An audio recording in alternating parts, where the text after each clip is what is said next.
Roll. Hey, ladies and gentlemen, welcome to episode number 95 of My Cup of Tea. 95. You know, if you go all the way back to the first episode, we tackled another Keanu project, a little thing called The Matrix, which also involved Chad Stahelski as well, which is, that's fun. So hey, it's all full circle like that amazing action sequence. Holy crap. So our first episode was about like John Wick or Matrix 4. I think Carson had just seen The Matrix for the first time, so we were discussing. Holy crap. That's a throwback. Wow. 2020. It had to be like what, 2020, 2021? Yeah. Oh my god, 2023 now, Nathan. We're growing. Oh! Have we been doing this for 3 straight years? Has it been 3 straight years of... Yeah, because I remember doing this back when I was like shadow teaching at Princeton. And that had to be like 20. That's when I was still at college. So yeah, it had to be 2 to 3 years ago. Jesus, that's crazy. That's awesome. Yeah, glad to be here. 95, 5 more to 100, where something will happen. I don't know what happened. Something. We'll do something. I don't know. We'll shoot the shit for a 100th episode. Yeah, we'll present 3, 4, maybe 5. We'll see. Yeah, it could be 6. A new co-host. It's not available.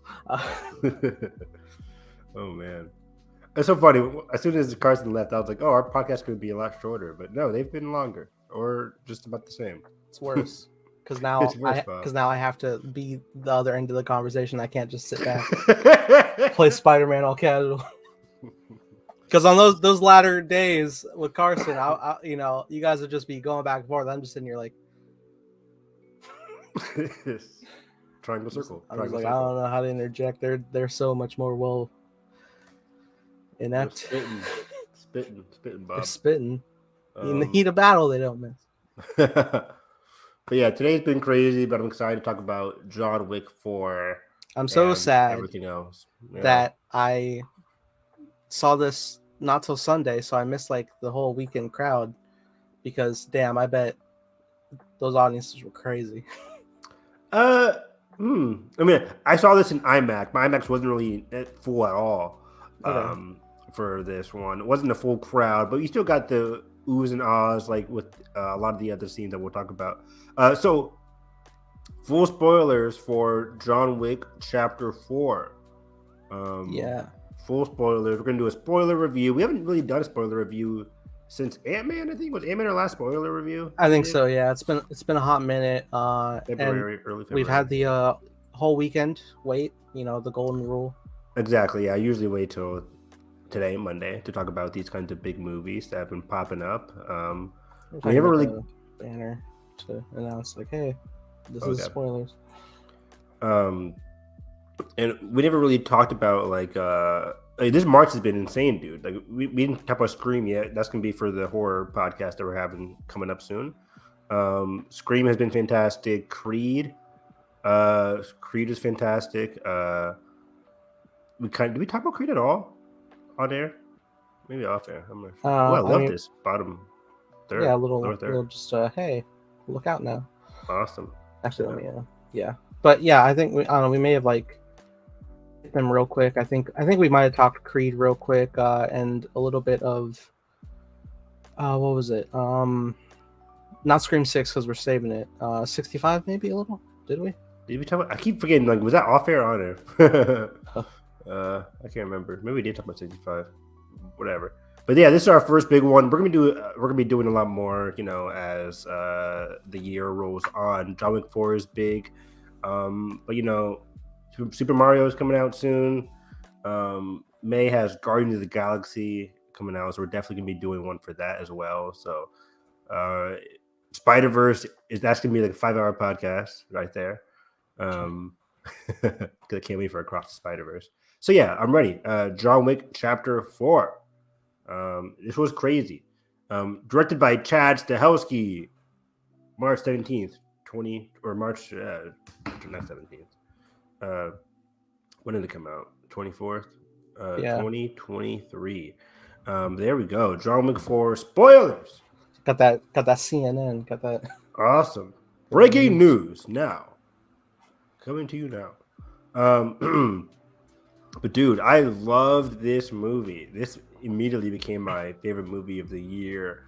I just love movies that really add a lot to the conversation for action movies and action movie genre. There's been tons of great action movies that have happened in the last decade. My favorite action movie of the 2010s was Mission Impossible Fallout. I love that movie to death. Mad Max Fury Road, of course. Mad Max Fury Road, of course. The Raid duology, The Raid and The Raid 2, South Korean action movies from Gareth Evans. I think those had to be 2010s, right? I'm not going crazy. I think so, yeah. Early 2010s? Early 2010s, yeah. The Raid 2, yeah, 2014. Because, and the Raid Force Awakens big news headlines was like, the guys from The Raid are going. Exactly, right. So yeah, I love the Raid movies are still like probably just peak. They can't be touched. But John Wick 4 comes damn close. I put it in the same conversation as what I just said. Mad Max, Mission Impossible, things that you're just adding to the genre in such a big way. The John Wick franchise, as we watched with their last 3 movies, they've all been fantastic in their own little.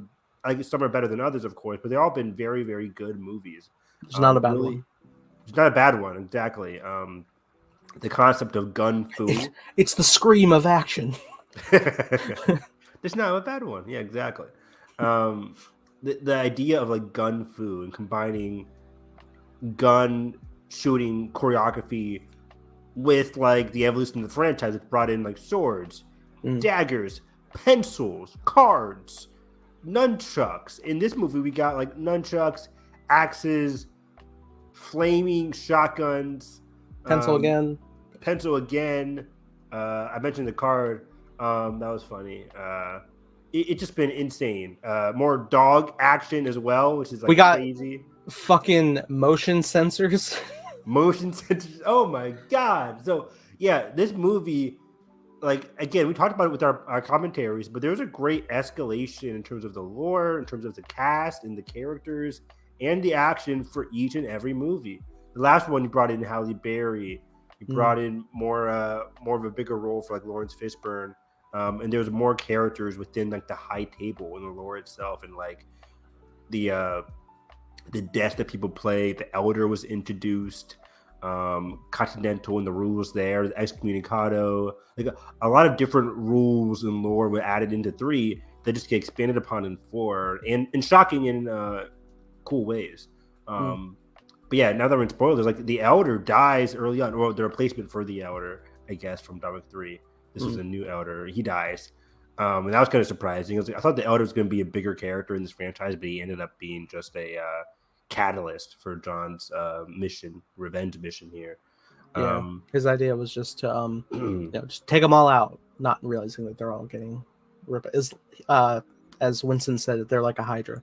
They're like a Hydra. Take one out and another one to form just as quickly within the next day. Yeah.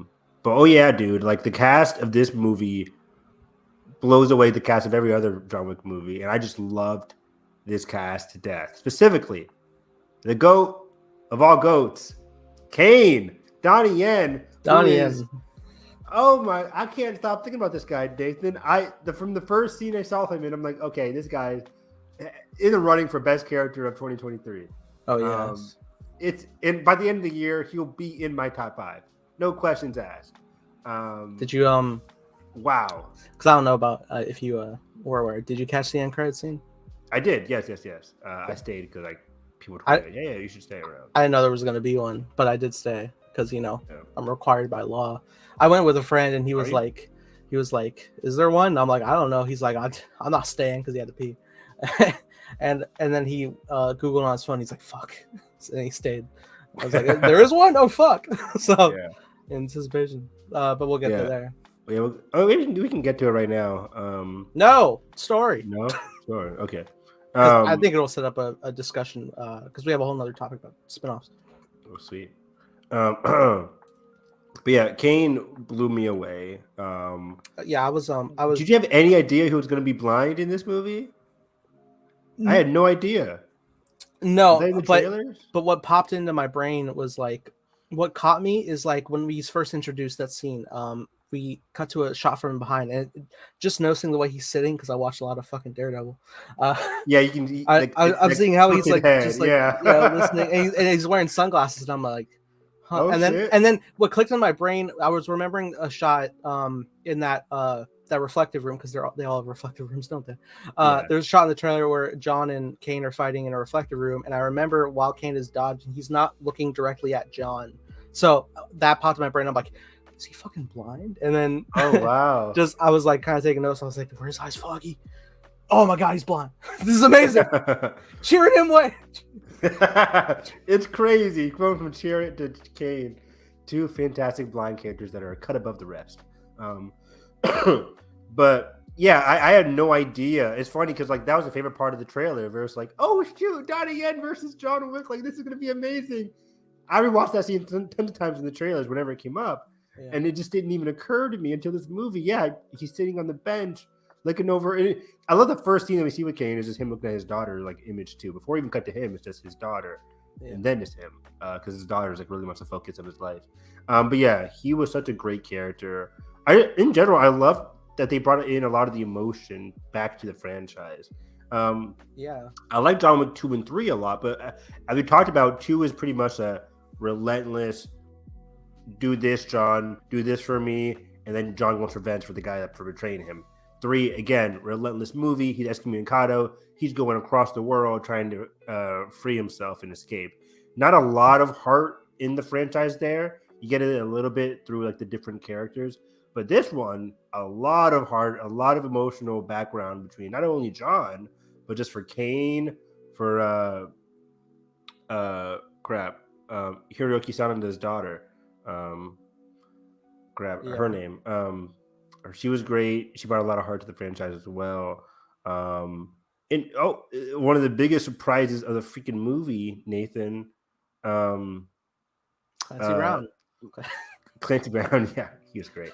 But Lance Reddick as Sharon. Wow, what the hell? Oh man, and it's what just, the hell? It's just doubly. It's just a double bummer. Bummer. Cause I didn't see that coming whatsoever. I was hoping maybe it could be a fake out and he could swing back by later. Dude, same. No. But then like when they cut to the more of like the funerals and stuff like that, I'm like, it's pretty much that sucks. But he is like a beautiful catalyst that really like props up the whole ideals of the headstone and like what to like leave on it to encompass your legacy. For sure. Man, but yeah, the cast. Oh, and then your boy Bill Skarsgård. My boy, my horror boy, I suppose. The horror boy. I am a Skarsgård family fan. Me too. They're all great. What do you think about his French accent? Oui. This motherfucker needed subtitles. I could understand like half the words he was saying. The rest I got from the people talking to him. I think I got like 95% of his dialogue, but 65. The movie. But I will say, I am so fortunate that the theater workers, I think they just like they dialed the bass up all the way because my IMAX. Oh my god! From the first shot of John punching the wall, dude, I erupted. I was like, "Oh fuck! That was just a punch. What the fuck are explosions gonna be?" I totally agree. I think it was weird because I think the volume for like the bass was loud, but some of the dialogue I couldn't really hear, specifically like his dialogue. But yeah, his boom. I was like, is he punching like Earth? Like, is this World War Hulk? Like, this was me my snack like. Try and drink. It was insane. I was also kind of worried. Like, this came out 4 years since John Wick 3. John Wick 3 was 2019. Just about now, yeah. I think John Wick 3 came out in May, but we're close. Yeah, I was a little worried. Like, are people gonna be able to understand the plot of this movie? Granted, because we just watched all 3 movies, we know what's going on. I literally went to Jalen right after John Wick 3 and tell him like, hey, this is what happens in John Wick 3. Prepare yourself for Saturday.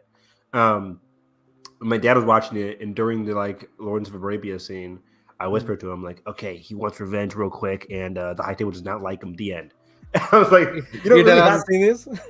he saw John Wick 1, 2, and 3, but it's just been a while, and I was wondering if he was gonna have. I could like read his mind. I could tell he might be confused, like why is John doing this? But I'm like, I think it was pretty much laid out from the beginning. Just like, hey, It's dad, pretty he wants simple. revenge. Shut the fuck up, son. I know. Yeah, exactly. He's like, shut the fuck up, Evan. I'm like, okay, damn, dad, damn. No, but, Shut the fuck up. This ain't no Spider-Man movie. yeah. Oh my god. Yeah, he wouldn't even be caught dead watching a Spider-Man movie. Do you see he also doesn't like Thor? He hates Thor. Hates Thor, Spider-Man.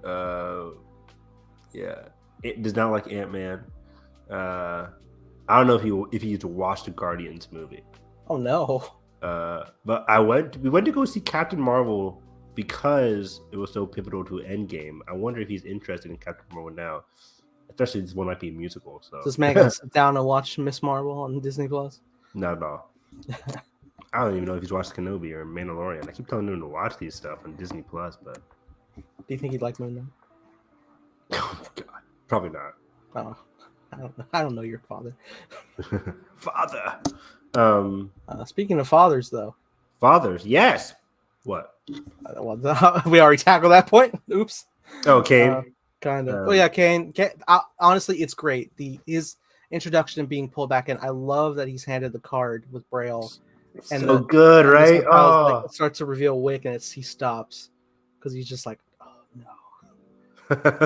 and I love that it always comes down to the thing that it's not just like, oh god, I not only have to face John Wick, but there's a whole nother added factor. It's like, he's my friend, dude. And that's the power of like great acting, right? Yeah. You could tell that him and John had a past just from the way that he's interacting with the Marquis, Bill Skarsgård's character. He's just like, nope, send somebody else to do it. I don't want to do it. And you can tell he's a badass. You can tell he's capable of doing it, but he's just like, I don't want to do that with my friend John. Like, we don't want to do that. And oh my god, I just fell in love with this villain, antagonist, whatever you want to call him. Reluctant villain, yeah, antagonist, reluctant antagonist. You don't often hear that. You'll hear like the term reluctant hero, but reluctant villain isn't a common. Yeah, this whole movie, he's like, stop. I don't want to do. Just give up, John. Just give up. And it was just so good. Oh my god. The better Fate of the Furious. For sure. Oh, it's not even close.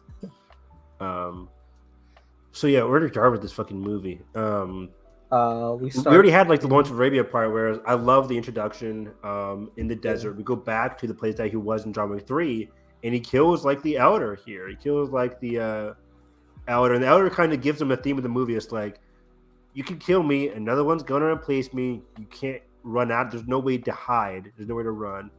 Nowhere to run. Dude. The only peace for you is in death. Exactly. The only peace for you is in death. Not really. John's the best. Like, this movie, more so than most, just really fell into like the cliches of the franchise. How many times did you just respond with, yeah, I'm gonna need a gun.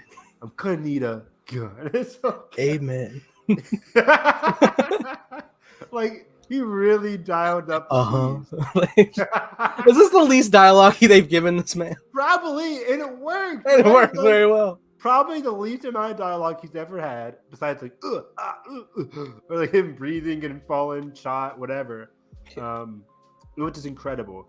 So yeah, he kills the Elder. He goes running, and we cut to, I think, we're introduced to the Marquis in France. He's kind of like now like the big guy who has to do what he has to do for Jean. But before we introduce to him, we cut back to Sharon and Winston, and Clancy Brown comes in and gives them like the consecration or whatever it's called. Desecration? Not this. Deconsecration. What's the term? Just condemned. The building. The it's been condemned. Yeah, they're like, what the fuck? I shot John Wick. You should be happy. And he's still alive. And he's still alive. That was a great scene though, just like showcasing like the the hourglass falling down, which the big central theme of this movie just being like the time's running out, and whether that's physically in our world or like life itself. Oh damn, Nathan! Now you're getting a bit too deep for the John Wick franchise. Too deep. I might be getting too deep. This might be the deep. This could be the deepest one if I'm being honest. I mean, yeah, you definitely are. I don't know if it's been said before, but yeah, this is definitely my new favorite of the franchise. Easily, right? I like.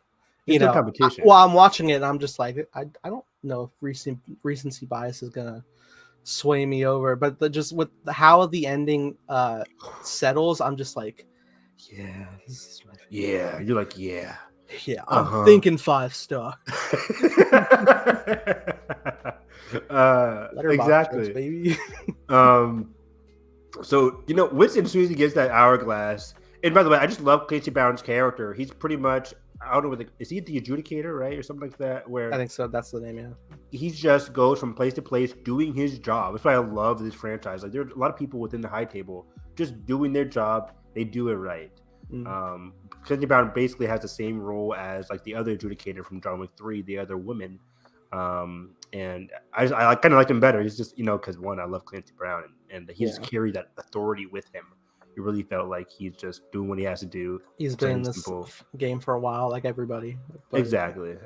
There's just something about him. We need more Clancy Brown and a lot, right? Yeah, he's a great voice actor. He's been in a lot of great things. I know like the game studio hasn't been great of lately, but he is a big role in Detroit Become Human, and he's wonderful in that. He plays himself basically. Oh yeah, a lot of controversy with the Detroit group, Quantic, whatever it's called. Yeah. But I heard the game's great. I should get into that. I really enjoy ready to play it. Nathan actually finished the game for once. He can be Kaye. I was addicted, and that's surprising because it's 3 storylines to play through. But I adore it because it's literally like, it's not one of those things where like, yeah, sure, choose your own outcome, and then you have certain, it's always a dead set path to an ending. This has, I think, like 64 endings, like dead ass. Like every choice literally does matter. Me being the completionist ass that I am, I feel like I would want to try every single ending for that game. I mean, I got so invested that they got me to a point where like I had to like face my own morality with this decision, and I had to put the controller down. I was like, oh. Like there's so much weight in my hands. Yeah, because like so many people, like I think I had lives in my hands on both accounts, and I was like, oh no, this feels real. This is why I can't be in politics. Yeah, you gotta be desensitized yourself. But yeah, as soon as Winston gets the hourglass, he knows his time is basically up. I thought we were losing Winston. I think the movie was trying to tease us that we could be losing Winston, right? Did you have that feeling that we might be losing somebody in this upcoming scene with the marquee? I had the feeling that like Winston, oh shit, we're gonna get taken down, but I was hoping that he could pull up something to sway them to take a pause, and that we can buy ourselves some time. But no. That's a good point. That's the kind of thing that a lot of movies do, especially towards like the 3rd or 4th film in a franchise. The character that the witty character that usually gets his way, whether it's like Winston or another good comparison, Loki, right? Loki is a trickster character similar to Winston, where they're just like, I'm a smooth talker, I can talk my way out of this. Same thing he did in John Wick 3, right? Yeah. Kind of like what Loki did in Thor Ragnarok. But next movie in the franchise, come Infinity War or come John Wick 4, smooth talking's done. Like Loki tries his best, Thanos snaps his neck. Spoiler alert for Infinity War. And then this one, you're like, okay, your witty talk isn't going to get you nowhere. And the Marquis introduced here, Bill Skarsgård, fantastic character. I could hardly understand a word he was saying, but I did like the character himself. You can tell he's a younger character than most. He gives off that young, opulent vibe. I was watching, I was like, damn, I'd cast Bill Skarsgård as an Imperial officer. Right, he'd be good. Like one of those like arrogant Imperial officers, but that's kind of smart. He's smart, he's intellectual, but he's also very like, you can see himself getting played, which he does by the end of this movie. Yeah. So it's like very interesting, kind of the character they set up for the Marquis here. But overall, just an interesting, fun demeanor. Gave off, again, I said intellectual, but he's also very chaotic. You don't know what he's going to do from one scene to the next. Yeah. I love that scene that we get with Mr. Nobody with the hand. And I was like, oh my God, that was insane. I enjoyed Mr. Nobody a lot. What? I enjoyed the character Mr. Nobody a lot. I thought he was okay. I'm kidding. I loved him. He was great. Get out of here. Episode 95, you're still killing me. 300 plus podcasts, still killing me. Yeah. Our last episode of the podcast would be like, I hated every single episode of the podcast. And I mean it. Good night, everybody. But yeah, Mr. Nobody, dude, was amazing. Really, really, really good character. Another character that you just didn't know what he was really thinking. I immediately caught on to like what his vibe was early on, but because like people were asking like, why didn't he kill John at first? And I'm like, he's checking the money because it's not high enough for him, right? It's kind of like the vibe, right? Where it's and you know what? He's waiting for the bounty to go up, so then he can get him when it's high. Yeah, and you know what? Fucking makes sense. You know, I'm because you know maybe I'm desensitized by how much I've heard like movie production budgets being and being like way higher than that. So I'm like, look at that. I'm like, you want me to fucking go against John Wick for that? I don't know. No, man, I'm waiting. You honestly, I'm shocked you haven't put $1 billion. Yeah, it doesn't. Right. The movie starts off with like 10 to 18 million, something around those lines. And I think as he's going through his notepad, funny notepad by the way from Mr. Nobody, reminded me so much of like the Uncharted franchise, where it's just like you flip through it, it's like, oh, here, Drake, here's the. I was like, oh, he got this. He got the face sketches and everything. It's so cool. I thought he would be like an old associate with Wick. Wick was like, I have no idea who you freaking are. I thought just based on like how he was carrying his wardrobe that maybe he was a part of the Bowery in Lawrence Fishburne's people. Oh, good idea. Maybe like just being a guy this.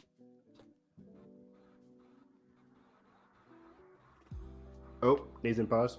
Oh, say that again, Nathan. I didn't get your last part. Yeah, it just made me dispatched personal means. Oh yeah, exactly. It was just so interesting. Because yeah, I was like, oh, is he working for the Bowery or whatever? But no, it's just like, hey, dude, I'm saving you because I want to hire money. I want to hire dough. It's funny how minimal his money went. The amount went up between John Wick 3 and now. I think John Wick 3 was like 10. This one was like 15, but then it just skyrocketed as it went on. Even like in the start of 2, it was like somewhere around like 5 to 8 million. I'm just like, that's it. Yeah, that's it. Yeah, he ain't worth that. Come on, he's worth a lot more. You guys don't seem as rich as I took you for. I know, right? Cheap ass. You're the high table. You telling me Disney can buy you out? I'm still shocked we haven't seen anybody from the high table. Right? Are they still just the ignominable? Like, aren't there a number of different seats within the high table? There's 12. There's like 12 seats. Yeah, so it's like we saw one of them in John Wick 2 because he killed his sister. Yeah, but like, and what we saw, the Desert Man, he was one of them. The Elder was like the one above the high table. I thought, right? That's his thing. Like he was above the high table. That's why John was able to like change the rules. I will say at certain points when they're like really going heavy into like lore speak, I was like, oh, yeah. Wait, what? Oh God. Yeah, it goes over I need time to study. It's funny because for the lore of John Wick, they go between like Latin and Greek and English. I'm like, okay, so many different names and meanings and references here. I don't really know what's going on. But I remember back in John Wick 3, I'm like, oh, if he's doing this high table, we could have a number of different cool actors on board to portray members of the high table, especially with 12. One of my all-time favorite games, Kingdom Hearts. Happy anniversary to Kingdom Hearts, 21 years, by the way. The main villain group in that is called Organization 13, and we learn more about each member of the Organization 13 throughout each of the different games post Kingdom Hearts 1, at least. So it was very interesting that we never really got like individual villains from the high table in this franchise. It's just been like the marquee, and we'll talk about where that could go later on with potential spinoffs. But yeah, this was just a very interesting movie where again they didn't really give us individuals from the high table. Is just the marquee who works for the high table, the elder who's above the high table, and everybody in between. So it was just very interesting, curious. But yeah, so we get the elder scene. He shoots, or we get the Chiron scene. Chiron dies shockingly. I was so surprised, and heartbreaking ending to Chiron, who says like, "It's been an honor serving with you, friend," or something like along those lines. He ends it with "friend." Yeah. Because you really felt that friendship bond, and I think the smart way to honor or just look back on Chiron, like Chiron was always willing to like hold John Wick's dog. He gets a great, fantastic shotgun sequence in John Wick 3. Like, they steadily built him up as a great supporting character. 3 was wonderful, and again, like guys, please go check out our commentaries for the John Wick franchise, and I'm sure we will be definitely tackling this once it releases. Oh my god, yes. Yeah, but yeah, we were very, enthralled when he was popping off in the 3rd movie, because he's going out, he's fighting, and then when the ammunition isn't working, he's walking in pissed. He's loading up. He's remember coming back, he's like, I ain't playing anymore. I need a bigger gun. Yeah, that was great. Yeah, so he's just fantastic. And just his look of surprise and shock that he was the one that was shot. It was just like, oh my god, those eyes conveyed so much. Yeah. I love you. I miss you, Lance Reddick. Fantastic character and actor. It's very sad that we lost, because had he still been here, even if this storyline carried out, I feel like there still could have been a hope of doing some backstory with him. Maybe put him into they're doing the Continental series, which is going to be centered on there's going to be a younger Winston in that. Oh, is there? Oh, I didn't know that. Yeah, I think that was a pretty recent news. Tackling him in more of a assassin era days. Okay, so we're gonna get the Ian McShane, but also a younger version of him as well, or just... Yeah, we probably will. Okay. That's cool. Yeah, I heard they're gonna be doing a 3-night event for that series. I don't know how big, how long it is. It's interesting. So we then cut to John needs some help. He killed the Elder, but then he also needs some help, so he goes to Osaka.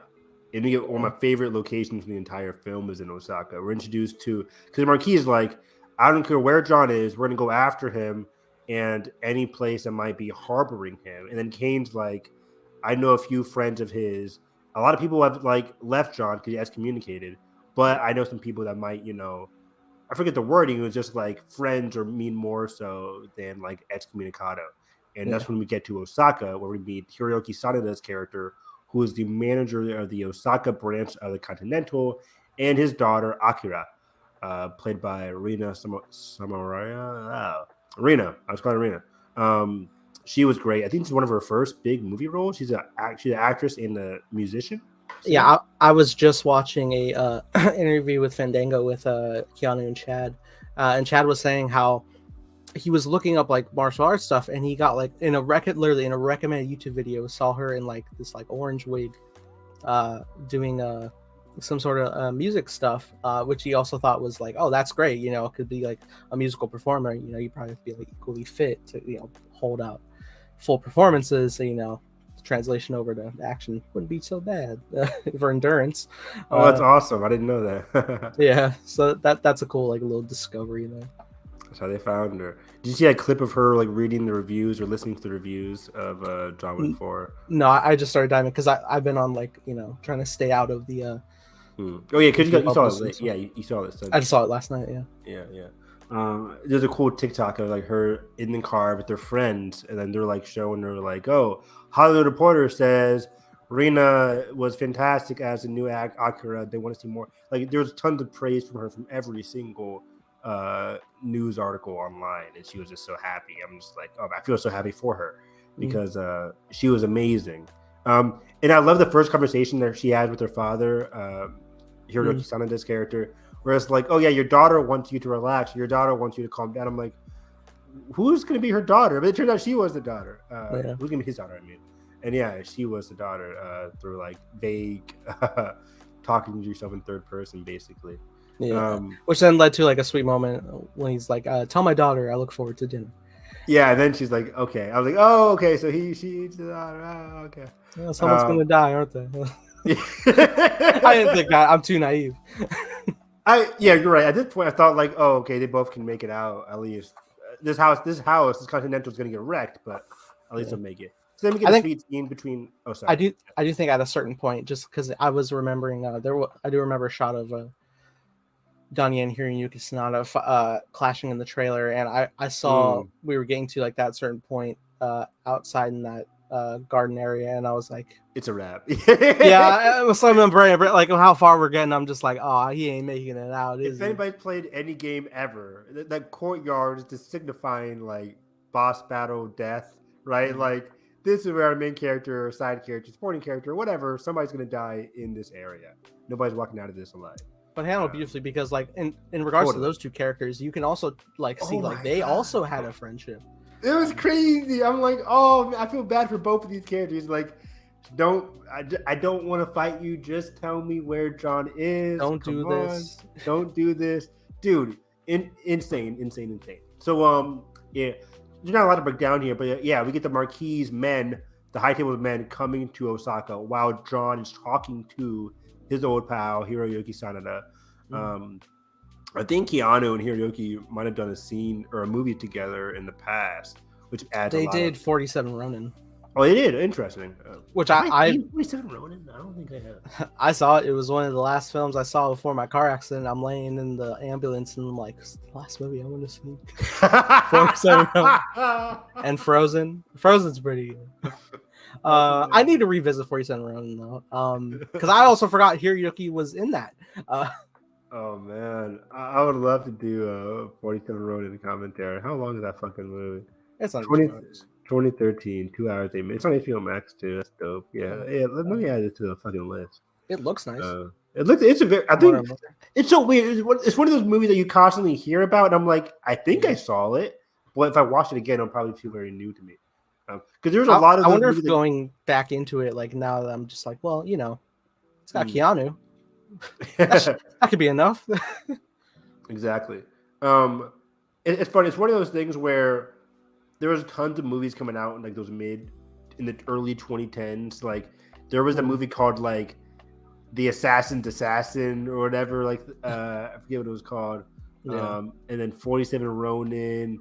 And there's all these different like Ronin samurai action blah that came out in the early 2010s.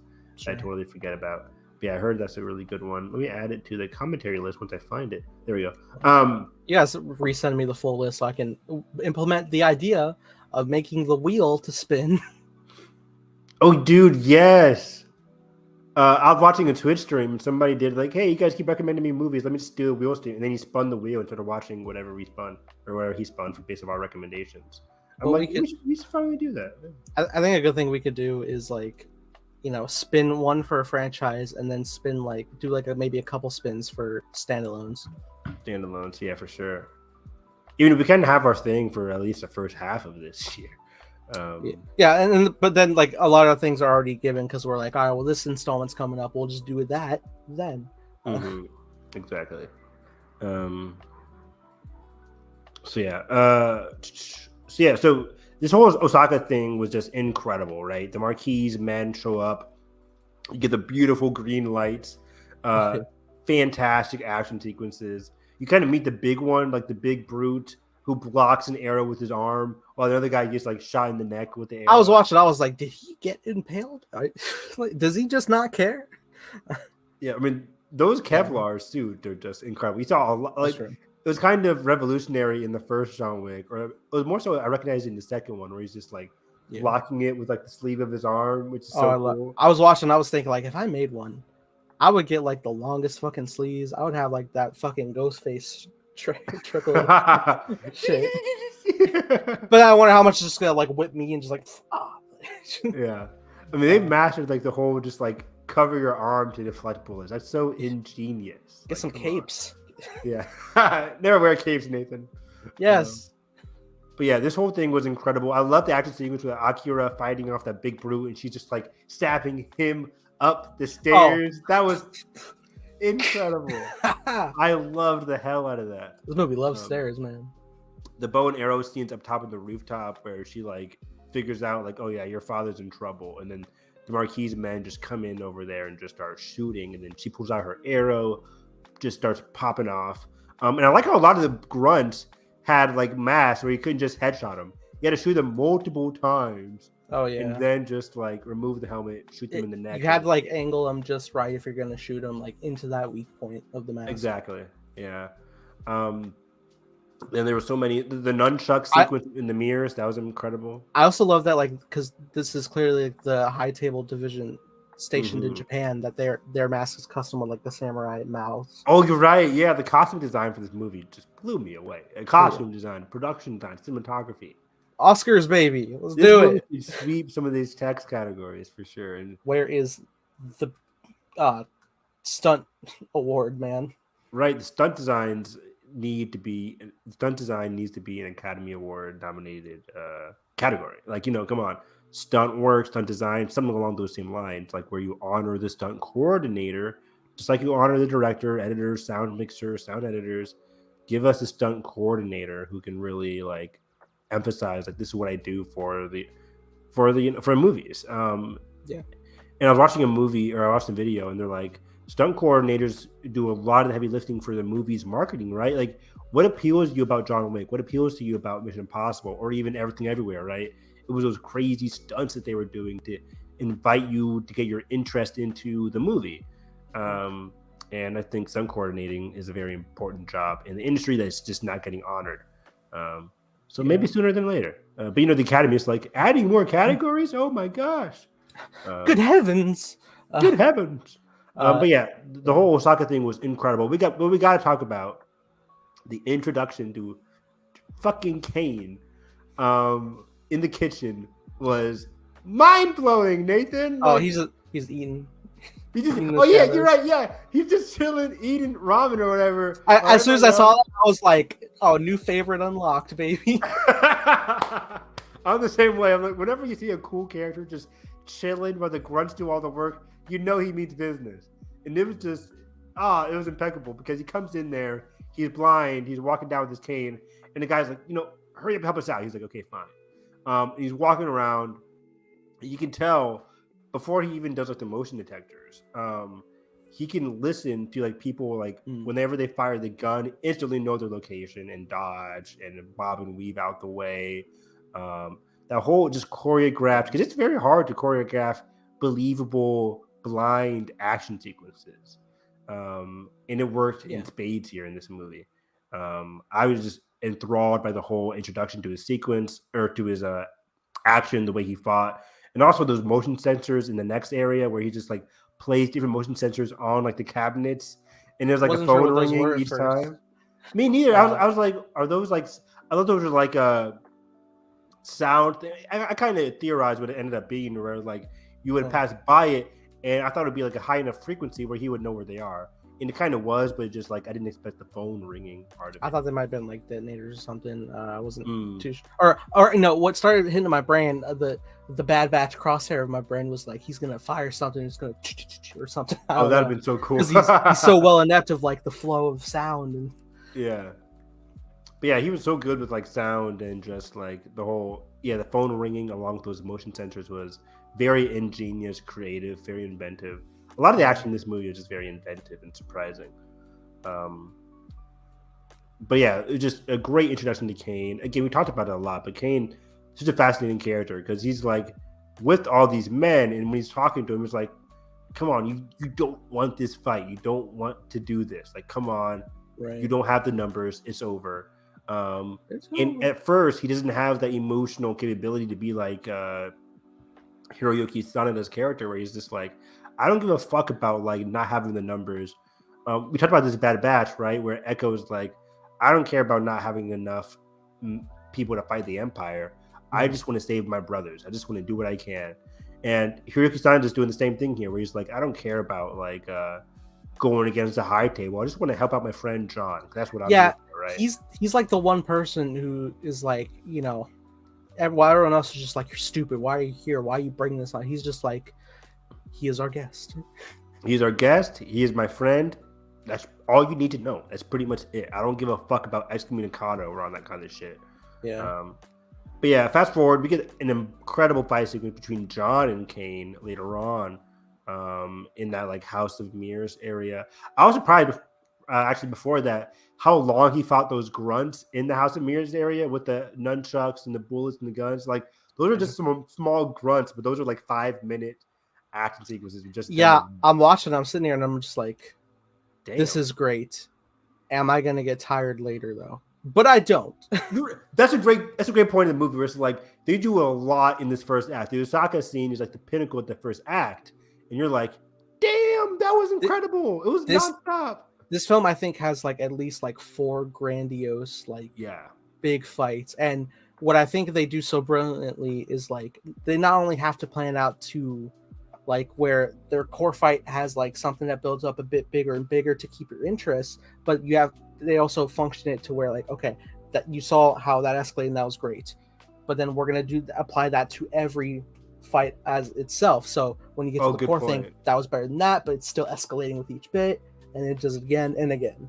That's a great point. Yeah, it's like each set piece will have like, you know, your prelude, your drama, like the drama to add to the stakes of what you're going to be fighting for. So the Osaka one was like him talking to his old friend, Kane's introduction. They move over to like the Berlin aspect. It was like, oh, it's his family. This is where he was born, building up to the club sequence. And then it's like the last ones are just all like the Arc de la, whatever it's called, the Arc scene in France. And then you get like the, you know, the climax where it's just like sunset, or even just the connectivity of like the stairs and then the stairs to the duel.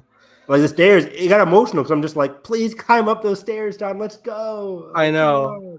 And goddamn. Oh, it was just fantastic. So yeah, I love the Osaka thing. Like just the colors, the green, the neon colors of throughout that whole action sequence. It was just incredible. And this is where we're introduced to, of course, Mr. Nobody, who was earlier in the lobby. He has like his notepad. He's kind of like a bounty hunter, a tracker, so he's very good at tracking people. Sometimes I'm just like, how the hell did he track him to Berlin? I don't, whatever, it doesn't matter.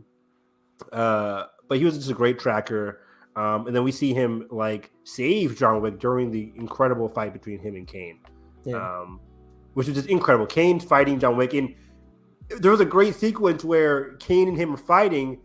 He pushes John through the glass. John tries to shoot, but he's out of bullets. And he doesn't want to tell Kane that he's out of bullets, so he's just sitting there on the ground breathing. You just gotta wait. And you hear him breathing. I'm just like, can you hear it? Yeah, dude. My dad, like he's always louder in the movies. He was like, Kane can't hear that. I'm like, yeah, shut up. But like, every time I go to the studios with my dad, I'm like, Dad, lower your fucking voice. This is not the action sequence anymore. You gotta, right? Exactly. You gotta go with it. Your dad opens snacks during dialogue. Oh my god, I hate when my dad brings snacks to the theater. Like he always smacks when he eats his food. He's one of those people. But it is a great little moment because you know he's breathing, he's like waiting, and Kane's even like, "You dead, John?" And I think he even like, you might believe it for a moment because he has like a sad sigh. Yeah. He was like, "Oh, like you dead, John?"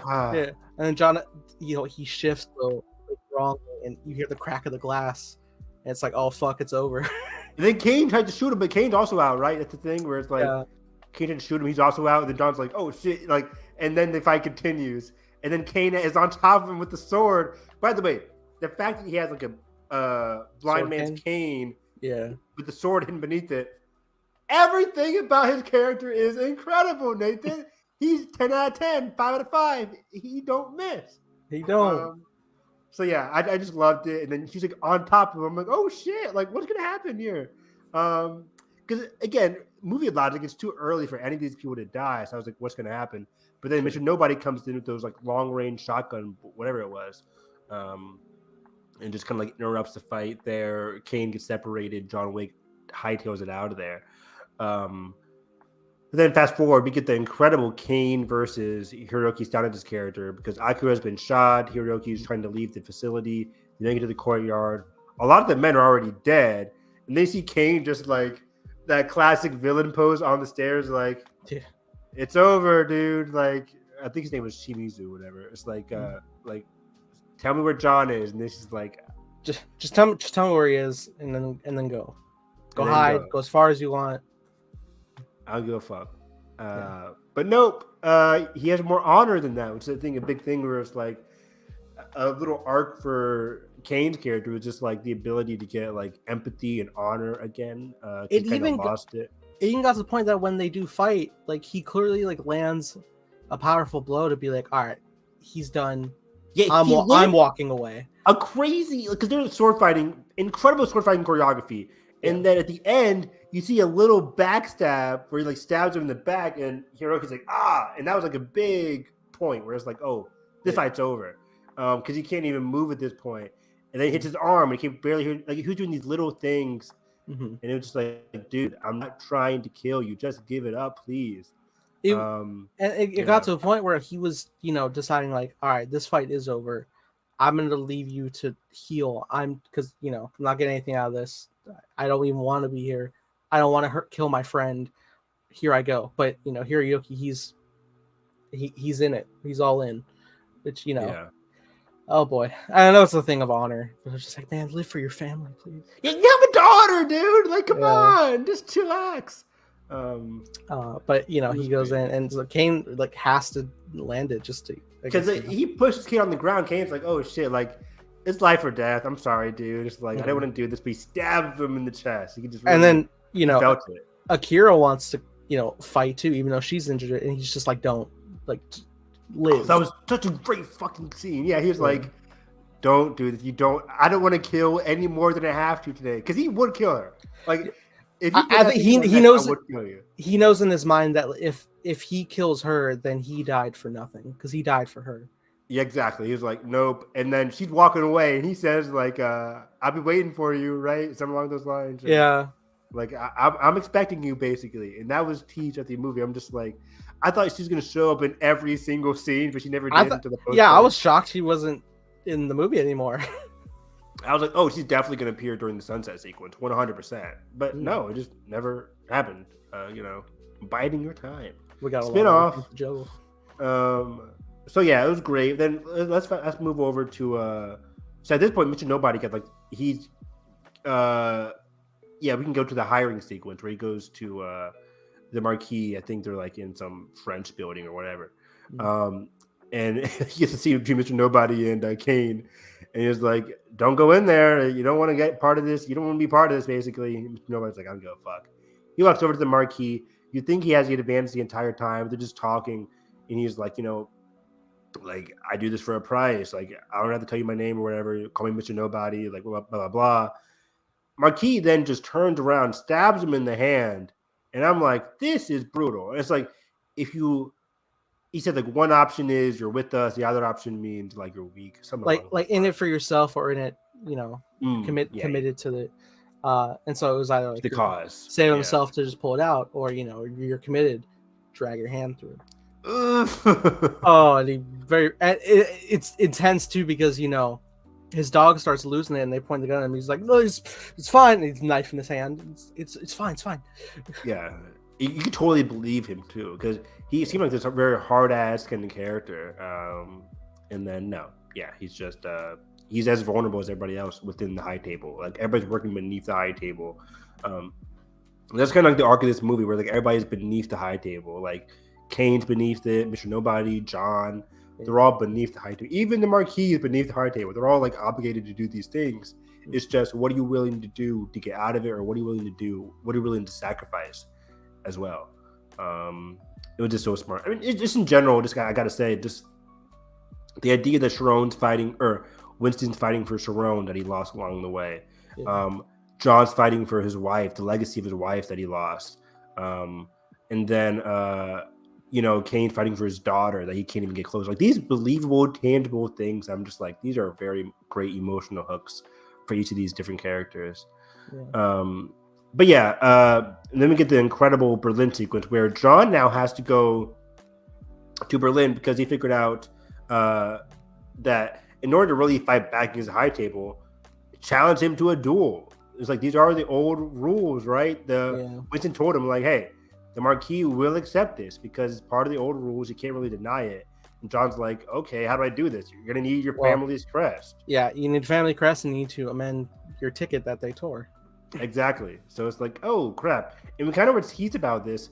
As I'm watching this, I'm like, oh, yeah, they kind of did tease, like, you're a child of Belarus in, like, the third or second movie. Yeah, with the ballerinas. Yeah, I'm like, okay, so they're really adding to that mythology. So if you didn't really catch on to it, that's fine. Yeah, Giordani, right? Giordani, the ballerinas. I'm like, these are things that were teased in the third one. They're just expanding upon here, which is really cool. Also, John Wick Wood's rumored to appear in the ballerina movie with Anna.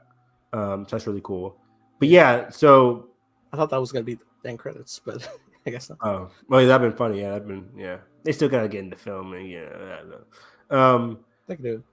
They go. Yeah, you're a good point. If Marvel can do it, they can do it. Hey, why not? What implements the action sequences of a ballerina? I'm very intrigued to see how that rolls. You're right, because like the idea of action sequence for like Kane, right? A blind man. I hope it's a lot of like acrobatics, like a lot of like kicks and. That's how a lot of like race. female action heroes are much more acrobatic. They much more use like their legs to fight more so than their arms. Spider-Gwen, like just MMA in general, right? Like female MMA fighters, mostly using their legs more so than their fists, like the men. So Black Widow always like jumps on top of people just like John had a lot of that in this movie. I was like, John was doing a lot of that too. I was like, okay, John, this is pretty new. Okay, but I like it.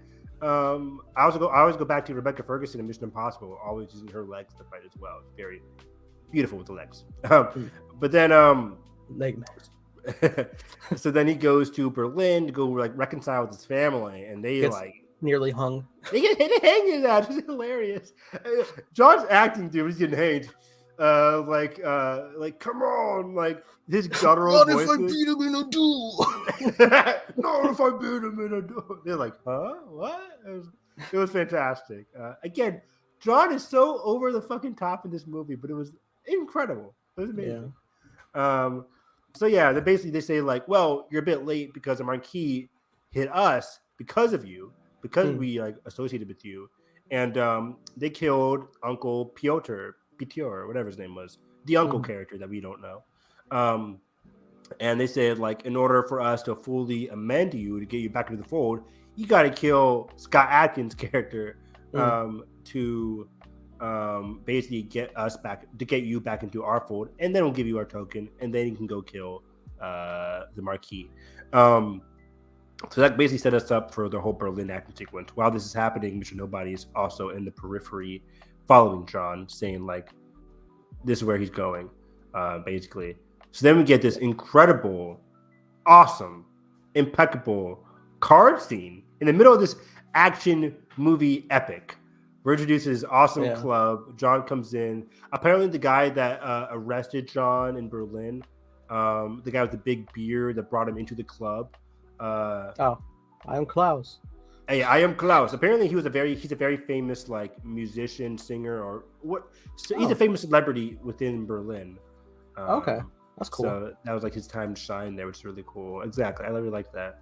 But yeah, and then you get this whole cartoonish character, the Baba Yaga. The Baba Yaga, right? Like he was so excited about just like being in there. One of those swarmy characters. Let me see if I can get his name here. His name was Killa, played by Scott Adkins. In this huge, weird bodysuit, because his fat bodysuit, which was really interesting. Yeah, I'm unfamiliar with what Scott Adkins looks like. He's not a big dude. You'll see. He's been in a lot of like basic action movies. I think I saw him recently in that one Netflix movie. What's called Day Shift or something like that. I don't know. He's in Ant Man 4. I haven't seen that yet. Yeah, I haven't seen. He's in the first John Wick. Excuse me. Was he? Maybe he was just one of those grunts. Probably. I mean, this is clearly a different look. But yeah, just really cool character. So like cartoonish, evil, swarmy, you can't really trust him. But they're basically playing this game of cards, and every one of our like main cast members comes in one after the other. We get Kane coming in, walking out of the shadows.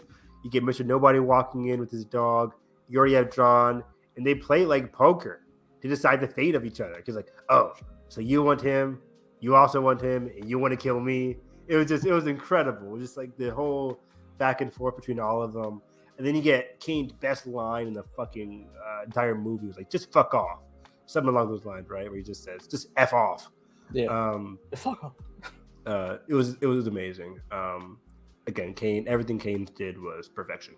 And then, Mr. Nobody comes in as well. They all play their cards. But at the end of the day, Killa comes in with like the best deal. And they're like, hey, you fucking cheated or whatever. I knew you'd cheat. And that's when John brings the card out, slices the guy's neck. I thought it was game over when he sliced the neck. I was like, oh, did he just kill somebody with the card? That he baller. But Check out the dude behind him.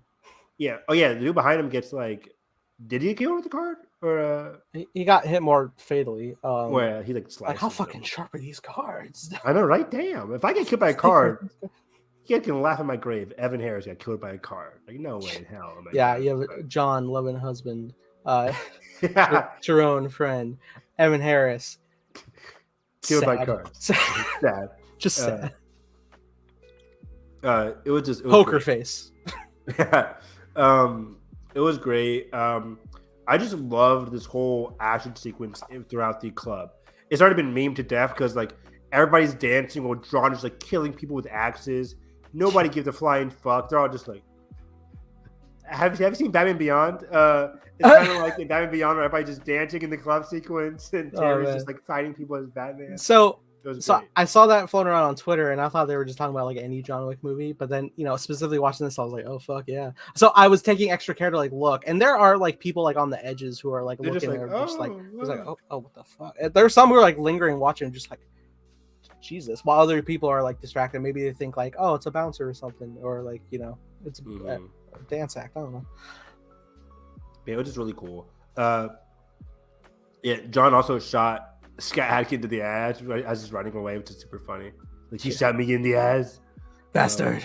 The accent was just so over the top again, but it's super funny. But yeah, the colors here, the fact that a lot of the walls in the bar or in the club was just waterfalls. The cinematography here was incredible. The shadows along the waterfalls were amazing. John just slamming the guy, punching him relentlessly. It was incredible. Kane and Mr. Nobody get some incredible action sequences within the club as well. It was amazing. I loved every single beat of this thing because, like you mentioned, it just escalates, right? You get the whole chase sequence where he's just chasing the guy everywhere, and then you finally get to the fight, and Mr. Nobody, or not Mr. Nobody, but Killa, Scott Adkins' character, is actually putting up a fight against John, just flinging him against the wall, flinging him through the waterfalls. At one point, slams John off one of the edges, and he comes tumbling down. Back hit the fucking concrete. I'm like, come on, John. I saw that, and I was like, damn, Evan had a problem with the end of 3. He ain't gonna like that one. 3 was different. 3 was like a 10-story hotel. He had like 3 things on the way down to slow him down. True. But yeah, this one was just like from one floor to the next, just plummeted. As Scott Adkins is just running down the stairs to come down there and pummel him. Just an awesome fight. I forget how it. Do you remember how it ends? How the fight ends? Yeah, like he punches. I know he punches his teeth out to get the tooth. Well, he's at the top and he's finally getting like a final hit, and he's by the edge, but he can't just simply like punch him down. So he tackles him, and John rolls down the stairs while he falls like head first and slams into the. Yes, you're right. Ground, and the whole audience was just like, oh yeah, that was a big like, like, damn. Yeah, he slammed head first into the stairs, cracked his neck, probably just automatic death. And I like how when he's dead, you see like he's just smiling. It's just like his eternal face. But then John gets the golden tooth, the golden ticket. I thought he was gonna get the whole grill. Me too. Their teeth. It was just amazing. As John's running away from the club, Mr. Nobody is about to snipe John to end it. And then Kane's like, nope, that is my target. You cannot do this. And then he kind of spares Mr. Nobody. That kind of just teases that Kane and Mr. Nobody are just like not on the best terms at this point. They're both fighting for the same thing here. And then Kane kind of teases Mr. Nobody as well, as saying, like, you're all under the high table. Just give it up. Just like move on through life. Basically, Kane's telling them like, this is my target. Basically, so yeah. Now he has a tooth. Now he has been back amended with the family. They did this whole ritual with the burning thing. I'm like, how many times you get to burn yourself in this franchise? Because it was the last really one he burned his back. Just bring it over. Yeah, you're right. Yeah, they do it at the same time, right? It's like, and then of course, like you chase it down with some vodka. Yeah, pour it on there, and I'm like, yeah.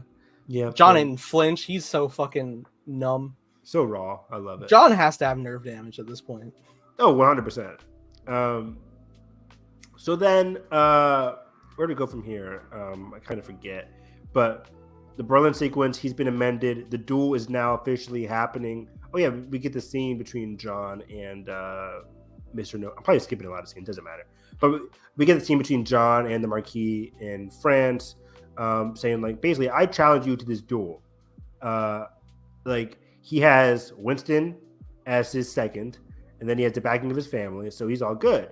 Marquis is basically like, well, fuck, now I really have to do this, but I can't act like I'm afraid, so sure, why not? Let's do this. Yeah, and I'm watching, I'm just like, there's no fucking way Skarsgård's taking down John. Right, Nathan? I'm like, are we getting Skarsgård versus John? Because I'm sitting there and I'm thinking, like, what could be his plan, like, in combat? Mm-hmm. That he's up his sleeve. Like, I don't even see this. I don't really see this guy as a secret badass or anything. This man's gonna shapeshift into a snake. I don't know. Like, yeah, it was very interesting. But basically, he says, "I want Kane to be my like replacement," and then after what? Yeah, I forget what the term. I don't know if he was like my fighter, not my second, or is this like my the challenge or something? The challenger, like he's my challenger for this, because he has the ability to say like, "Oh, I want somebody to fight in my place," and usually, you know, you can say no, but Kane doesn't really have the ability to say no because he's locked in under threat of his daughter. He wants to get back to his daughter. That's the real hook. Something so simple, but it just worked throughout this movie. It worked so much because I'm just like, I believe every decision that Kane is doing is for his daughter. I believe it 100%. But yeah, when John leaves, Kane's like, nope, get somebody else, not going to be me. But the Marquis is like, I don't care. This is going to be you. Basically, it's going to be him. So this last hour, Nathan, people talk about the last hour of Avatar 3 or Avatar 2 as just being James Cameron's epic. Like, James Cameron kills it with the last hour of this movie. Aliens, Titanic, Avatar 2. The last hour of this movie, holy fucking shit. This was peak fiction, peak action movie in the best of ways, in every single way. Shocked, stunned, flabbergasted. Each thing built upon itself in such a great way. Does the arc scene with the cars and stuff that happened before? That happens before the shotguns and the fire scene, right, or after? I forget what happens before because the big stuff starts on the streets because he's just walking and some people corner him and he walks the other way. Some more people, some guy draws a gun, things are starting to go. John gets run over, and then John. The amount of time that John's been run over in this franchise, your legs should be pudding. How you take your spine is not. Yeah, like come on, you should be dead by now. The Kevlar. It's funny because in the last movie there was a scene where it was, I don't know, 3 or 2, where somebody was just like, or I think it was 2 because we talked about it in that garage sequence where he's trying to get his car back. But I'm like, just run John over. But they would like hit him and then just put on the brakes. I'm like, no, full speed, run his ass over. And I liked it in this movie.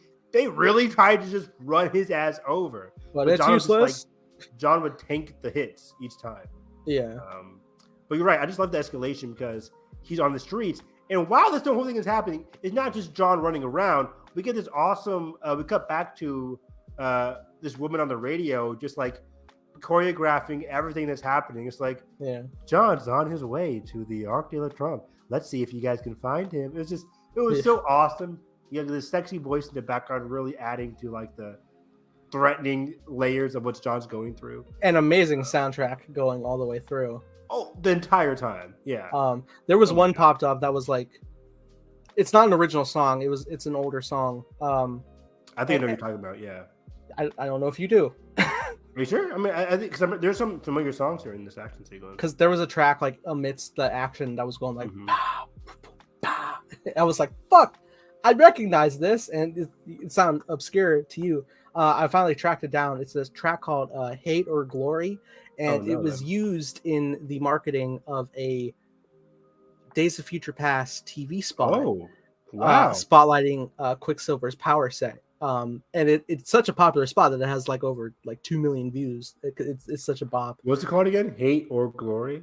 Hate or Glory. That's the name of the song.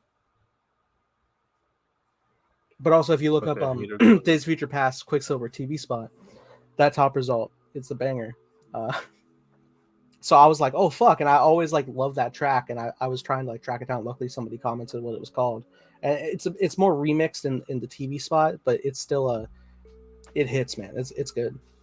Yeah, I'll look that up after the pod. But yeah, there's some action sequences in here. The music, I loved it. But yeah, the arc scene, dude, it's just enthralling. Where I'm just like, it's hit after hit, and you can like feel it.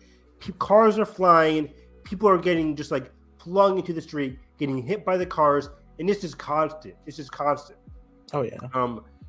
There's a great scene where a guy flips on top of the car, John shooting him on top. I love a scene where like, you know, he's knocked off both doors at this point, and he sees his special gun that he was gifted from on the ground. Yeah, so he has to like drift over to it to catch it right. Shoot it. I'm like, yes, it was amazing. Yeah. And the fact that Keanu filmed all this stuff in the car, like his car maneuvering work is just incredible. Him and Tom was like the whole car maneuvering. Tom did the same thing in Rogue Nation during that sequence. I'm just like, oh my god. Just the idea that you have to choreograph like the car spins and everything on top of like the action of where everybody else is going. It's a lot, and it works flawlessly here. Again, just beat after beat, a lot of the people just getting flung at the cars.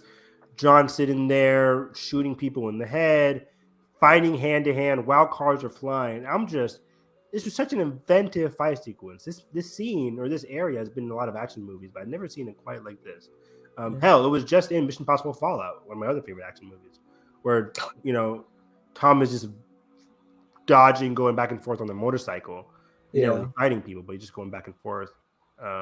Was it the same setting? Yeah, it was. I'm pretty sure. Yeah.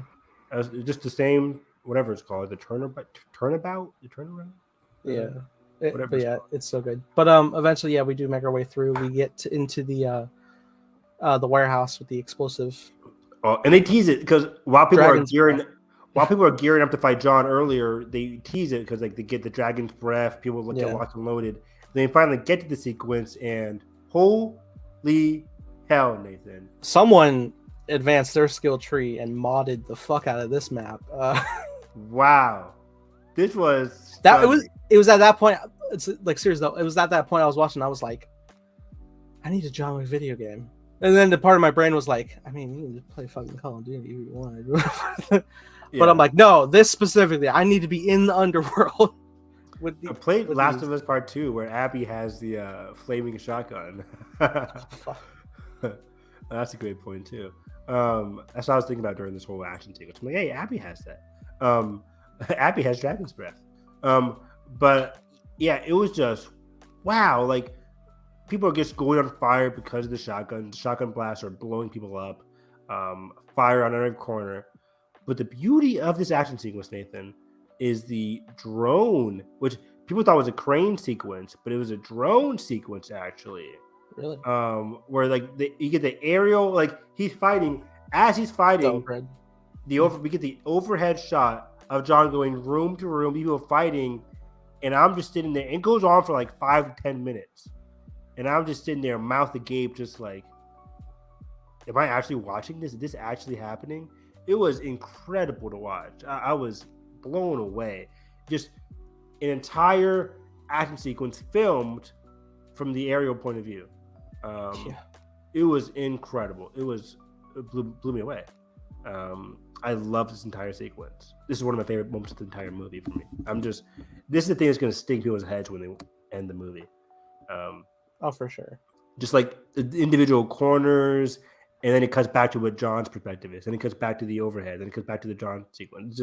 It was amazing cuts, amazing choreography. On top of people just getting blown away by Dragon's Breath. Oh my god. So the whole scene was just impeccable. I loved the entire thing. And then after that, we get the incredible, because it doesn't end there. We get the incredible action sequence. It's in the warehouse, and then Mr. Nobody comes in, tries to attack John because like the bounty is way up now. It's time to kill John. He has a great shot where like he's running through the empty room while John's shooting, and he's jumping up on stuff to like shoot at him. Yeah. And they get behind the walls, and it's like, oh fuck. And then they get real close to John gets close to killing him, but then this big old brute who's following us the whole movie, pointing a gun at the dog. And people are like, "Oh no!" It's like, no. Oh shit. And John's like, oh, he doesn't say anything, but internally he's like, nah. No. Yeah. Not again. Not again. Not like this. Shoots the guy Not off. a chance.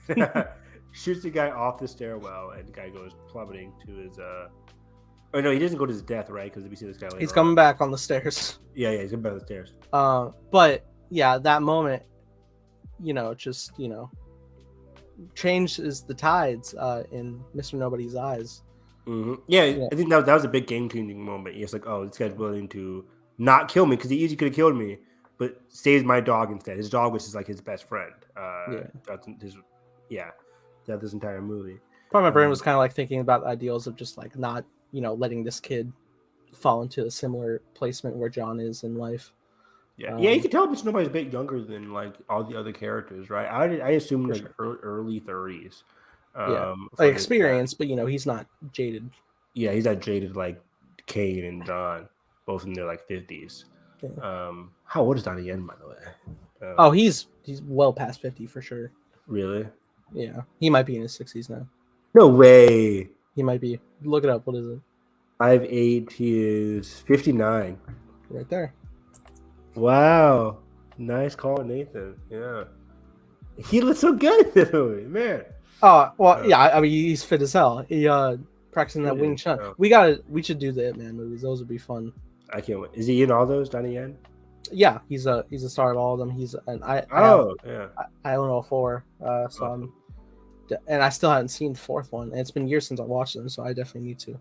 Highly recommend watching them in the original Chinese language because that dub is not Donnie Yen, and I was so flabbergasted. I was like, no. They dubbed over Donnie? Yeah, and I was like, wow. I can't do this, Dad. That's not his voice. Not like this. That's not true anymore. We haven't done a lot of subtitled movies, but that'd be fun. Yeah, I definitely want to do those Ip Man movies. What else do we got here? Now we get the stairs basically. He has to get to his duel by sunset, which is like 6 a.m. or whatever. In France, the stairs are the only thing leading his way, and then the voice is like, "John is almost on his way," but then like the stairways to hell basically are his big obstacle. And I was looking, I was like, yeah, that looks like a tough climb after going through all that, but he can probably make it. And then you just, it gets full of goons, and you're just like, please, God, please. I swear to God, Nathan, I think these stairs were on like the Amazing Race. Really? Something similar. Because I remember that there's one Amazing Race challenge where teams had to carry up like 12 or 16 bottles up a long flight of stairs. And it was a struggle because the teams were like, do you carry all of them and you risk like them falling down? Or do you go make multiple trips? And some people just gave up because the stairs were long. I'm like, it could have been those stairs or some other long stairs in Europe. In my brain, I was thinking, I think my grandmother had these frames of photographs from Paris in like the 1900s, and I believe one of the black and white shots was of those staircases and the lantern lights, like a shot like facing downward. And so that was clicking my brain. I was like, oh, home with nostalgia. It's also my weakness. It's my favorite like set design thing I would ever create is stairs. Well, lantern light and cobblestone texture. Add some rain in there. I would have this doesn't do like all timer for me. I mean, I think that'd be imagine rain on top of those like slippery rain on the stairs. Like he already fell down. It hurts so bad seeing him fall down, dude. And fall more. He's going hand in hand. The thing is, like, these people aren't like super skilled assassins. These were just basically nobody grunts, but it adds up because he's going up higher and higher and higher. And then he finally meets like the main defender, bodyguard, or the marquee guy, pushes him down the steps, Now, And, oh my god, I don't remember. Does he fall down twice? he does. Or it's like he falls down the first half of the steps, fights, Right. and then gets pushed down the second. All half to of the steps. beginning. To the beginning, And yeah. and it's a big thing because we're coming back like Clancy Brown. It's like it looks like Mr. Wick's not going to make it, and it's just like, oh fuck no, like we're getting there, and then Kane walks in, Dude, and he's like, I "Get was up, like, John." I don't give a, I was like the only one clapping, and I was like, let's go. I was like, "This is my Spider-Man, Harry Osborn, Spider-Man 3 team up." Oh yeah, just flinging off John. Let's go, Pete. Because he's like, "How long till sunrise? 2, maybe 3 minutes." I thought of you, dude. I was like 2, 3. I did. I thought of you. That was great. Oh, This 2, really 3, the friendship movie. maybe 4. Yeah, this is our movie now. We should just like my cup of John Wick 4. That's good. It's like, you gotta get up those stairs. Gotta get up those stairs. Hero, villain, working together. This is what movies are made of. Like, oh my god, whenever someone wants to appeal to me in any kind of movie, give me the hero and the villain working together as a common goal. Just give it to me, and I will eat it up every single day of my life. And they each got like their own side of the staircase, and John's just like 12 or 9. 9. Oh, so good. You're right. Yeah. Going in. And then they're fighting, and it gets tough as it does. And just when you think all hope is lost, Mr. Nobody joins the fight. Yeah, go for the nuts. Like, yeah, the dude finally gets his comeuppance. Like, he gets hit in the nuts, and then Mr. Nobody shoots his ass in the face with an awesome shotgun. Because the shotgun point blank shoots him, but his head didn't go flying. It's like it's like one of those like accurate shotgun. I really want to see what that gun was. It was really interesting. Otherwise, this is a quick thing that happened in like the first fight in the Osaka Continental. Like John gets his footing back up, and he recharges the one of the shotguns he stole from the soldiers. And they're all just like laying there, and he goes to their heads. He's just like, just to make sure. I'm just like, yes, zombies. Never be too sure in this franchise. Oh yeah. So man, yeah, this whole thing, just like that moment that you called out, that how much are there? 12 and 9. It was great. It was amazing. Yeah, the whole action sequence up the stairwell was amazing. But nobody coming in to save the day as well. Loved every single thing about it. They finally get on top. Bishop Nobody. I like Bishop Nobody just chills on the bench the rest of the third act. He's just like, I'm out. I'm out. I don't need the money anymore. I'm just gonna chill and relax. This guy John has earned it. Like, I don't give a fuck. Let me see what happens. Yeah. He's not there to save John anymore. If John was to die, he was to die. But it's just like, okay. And you can assume that, spoiler alert for the third action sequence, like we get the whole scene between Donnie Yen and Kane. And John, and Kane just ends up victorious. You think they decided that as they're going up the stairwell? Like, there was a small scene that we kind of intentionally skipped over? Or was this whole thing planned before that? I don't know how. Honestly, I'm watching this whole duel, and I'm just like, if John pulls a Hamilton, I'm gonna be really. Have you seen Hamilton? Yeah, multiple times. Yeah. Okay, so like in the final duel with Hamilton and Aaron Burr, he kills Aaron, right? No, he aims his pistol at the sky. It's not. Oh yeah. Take his life. But anyway, and so they do kind of a thing like this. But I was really adoring how it's going, and I don't think they had it specifically nailed down. John might have been, very smart about it, but ultimately, because I don't think Donnie realized until like he scoffs in the moment after the third one. But let's talk about this duel because it's awesome, gorgeous the way it was. Dude, shot. Oh my god! Like, again, colors. This movie just screams colors. You heard a golden hour? This is golden millennia. This is amazing. Yeah, the colors of this movie were just the greens and the blues of the Osaka, the neon of the club, and then you get the orange, gorgeous sunset vibe colors in this final action sequence. It wasn't even action; it was just like a straight up duel. Oh my god! They bring out the two pistols and with one shot each, like very Clancy classic. Brown laying out the rules. Yeah. Yeah, it's so beautiful. Just the way things are being unloaded, and they go take their spot. Remember your daughter. Shut the fuck up. Yeah, shut the fuck up. It's so good. And so they're like, it was like 30 paces. Boom, they walk and they shoot their shot. I think Kane got grazed in the arm. They John both got got arm shots. Yeah. arm shots. Then they're like 20 paces, and I'm like, fuck, they're only be 10 paces away. It's Yeah. over, but not quite. That was just gonna be like in your face, like yeah, yeah. Also, I was like counting because unfortunately they kind of like abridged the walking. I'm watching Donnie Yen's like walking at like a normal pace. John's speed walking. I'm like, stop, slow down. Yeah, but what are 30 paces? Because I was like counting along with them, but then they abridged it. So I was like, It's so funny. I'm seeing Donnie just like do, and John's like. He's done. He's so over. That's not how I step. I'm thinking of stride. So, but then they get close. John gets hit in the shoulder. Donnie gets he gets hit in the gut. Yeah, he gets a good one. The second one, I'm like, oh shit! Like, I'm like, is it over? Like, what's gonna happen here? But they're still standing, so it's. Do you have any theories going into this? I'm like, I was like, are they both just gonna get shot at the same time and then both gonna call it like tied or whatever? But I thought maybe something like that. Honestly, I was thinking like, okay, this is either gonna come down to. I can't see John dying because after all this fighting, but then also I don't want to see Kane die because it would be too simple. Kane right. I was like, there's no way I want Kane to die. I'm so invested in Kane at this point. I'm like, and I'm sitting here, I'm just like, there's no way I can let. Well, it's in the back of my brain, but like, please don't let this scummy, Marquis live, dude. I don't like this at all. No way. You're right. Yeah, I was like. Somehow he has to perish in this final fight as well. Honestly, I was just so engrossed that like I didn't have time to process. I was just like edge of my seat, just like I was just so dude. I was so invested. I was so into it. Especially when you have things like so. This isn't like super flashy like,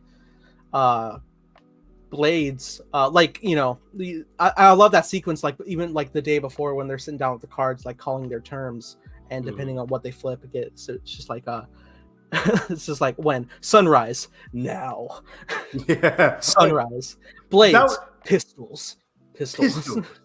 Yeah, that was such a we didn't talk about that, but that was such a cool way to like. It was very simple. It was like who gets the highest number? It's like pistols. It's like okay, fuck pistols. I would have loved blades to be honest. That'd been more cool, but that would be cool. But then back to this point, it's not like super flashy. Even like what I imagine John's favorite type of pistol would be just like the many rounds. Or the use of blades and how far and like how long the battle could go. This is like such a precise. This is like an all or nothing strike with each step, and for sure. And so we get to the third one, and we do get the shot going, and John falls, and I'm like, oh boy. That happens, and so you think since they're both still alive. They got one more to go. So Skarsgård comes in very cocky, just like I want because they said it before with Winston, like I want the glory, I want the credits. And by the way, for the third shot, like Donnie Yen barely gets hit at the third one, right? He doesn't get hit at all because John didn't shoot. But I didn't really realize that because like does Donnie Yen he tremble a little bit at the end of it? He tricks him like and like he has like a humorous scoff, I think. Okay, got it. Which to our. I didn't catch on at all. I think to just us watching, we're just whether it's like a very like dark sense of respect of just like the duel and the fight, or just the fact that he's still standing in that moment, or any number of those things. But yeah, either way, it's great. So then Skarsgård comes over, and he takes the pistol, and he's like, and Donnie Yen, Kane wants to be sure. He's like. Is my daughter free? Yeah. We. He's like, okay, good. You and your daughter enjoy. I'm just like, all right, cool. Terms. Yeah, he's like, okay, cool. Yeah. You all are witness, Clancy. You saw. You all heard this, right? Okay, cool. I'm out. And Winston just kind of like goes, you arrogant asshole. You arrogant asshole. He didn't shoot. And he just cuts back to, and he's like, what? And he just dumbfounded. Blow was flabbergasted. Dude, that was amazing. And it cuts over John. He's just like, consequences. Consequences. Blown away. Woo. Amazing. Peak cinema. I'm like, hell yes. Marquis gone. This guy can be with his family. John's free. I'm like, Let's fucking go. We did it. He tells Kane like, you owe me one now. He's like, yeah, thank you so much for that. Yeah. Oh yeah, I forgot. Like after the fight, Kane stabbed him in the hand. Kane stabbed Jonathan. Oh yeah. Right before the duel. That was funny because like, yeah, we can make it look believable. Slice. He's like, fuck. Now we're even. Like John's genuinely pissed off. Just that was like hurt. I was like, shit. Well, yeah, whatever. But I like that it's not in the sense of just like you know, like vengeful. He's just like, you prick, you fucking my friend. Yeah, come on, dude. Yeah, it's like one of those fights against him with your best friend. Yeah, it's like, come on now. You know how we all stab our friends? Exactly, right, all the time. I stabbed you plenty of times, Nathan. Yeah, Celebration was you know, the reason I had the half day on after the Tales of the Jedi panel. It wasn't the fucking, what was it? The milkshake you got, smoothie? It was a strawberry banana. Which I thought was the universe's karma for me tweeting out a bullshit thread during the Mando panel. Probably was. Which some of it's been coming true in regards to the Mythosaur shit. So not gonna say I'm an official scooper. Yeah, you put it out there. Or a prophet, but that was funny. But yeah, so this ends in such a beautiful way. Just a la Blade Runner 2049. Whenever you have movies just ending on the stairwell, just like a breather that you can finally breathe, what you've been wanting, it's been accomplished. There's a sense of like accomplishment, but also aimlessness in it, where it's just like, I've done it, but now what kind of feeling to it? It was really beautiful to watch. It's kind of such like it's sadder in context once you know what happens, but you know, John just says to Winston like, will you take me home? Yeah. And earlier in the movie, right, he says to Winston and to Lawrence Fishburne, who was just eating this roll up. Lawrence is having so much fun. He says to both of them, it's like, when I die on a gravestone, because they're all passing stories like, what would you want on your gravestone? And John's like, yeah, loving husband. That's what I want.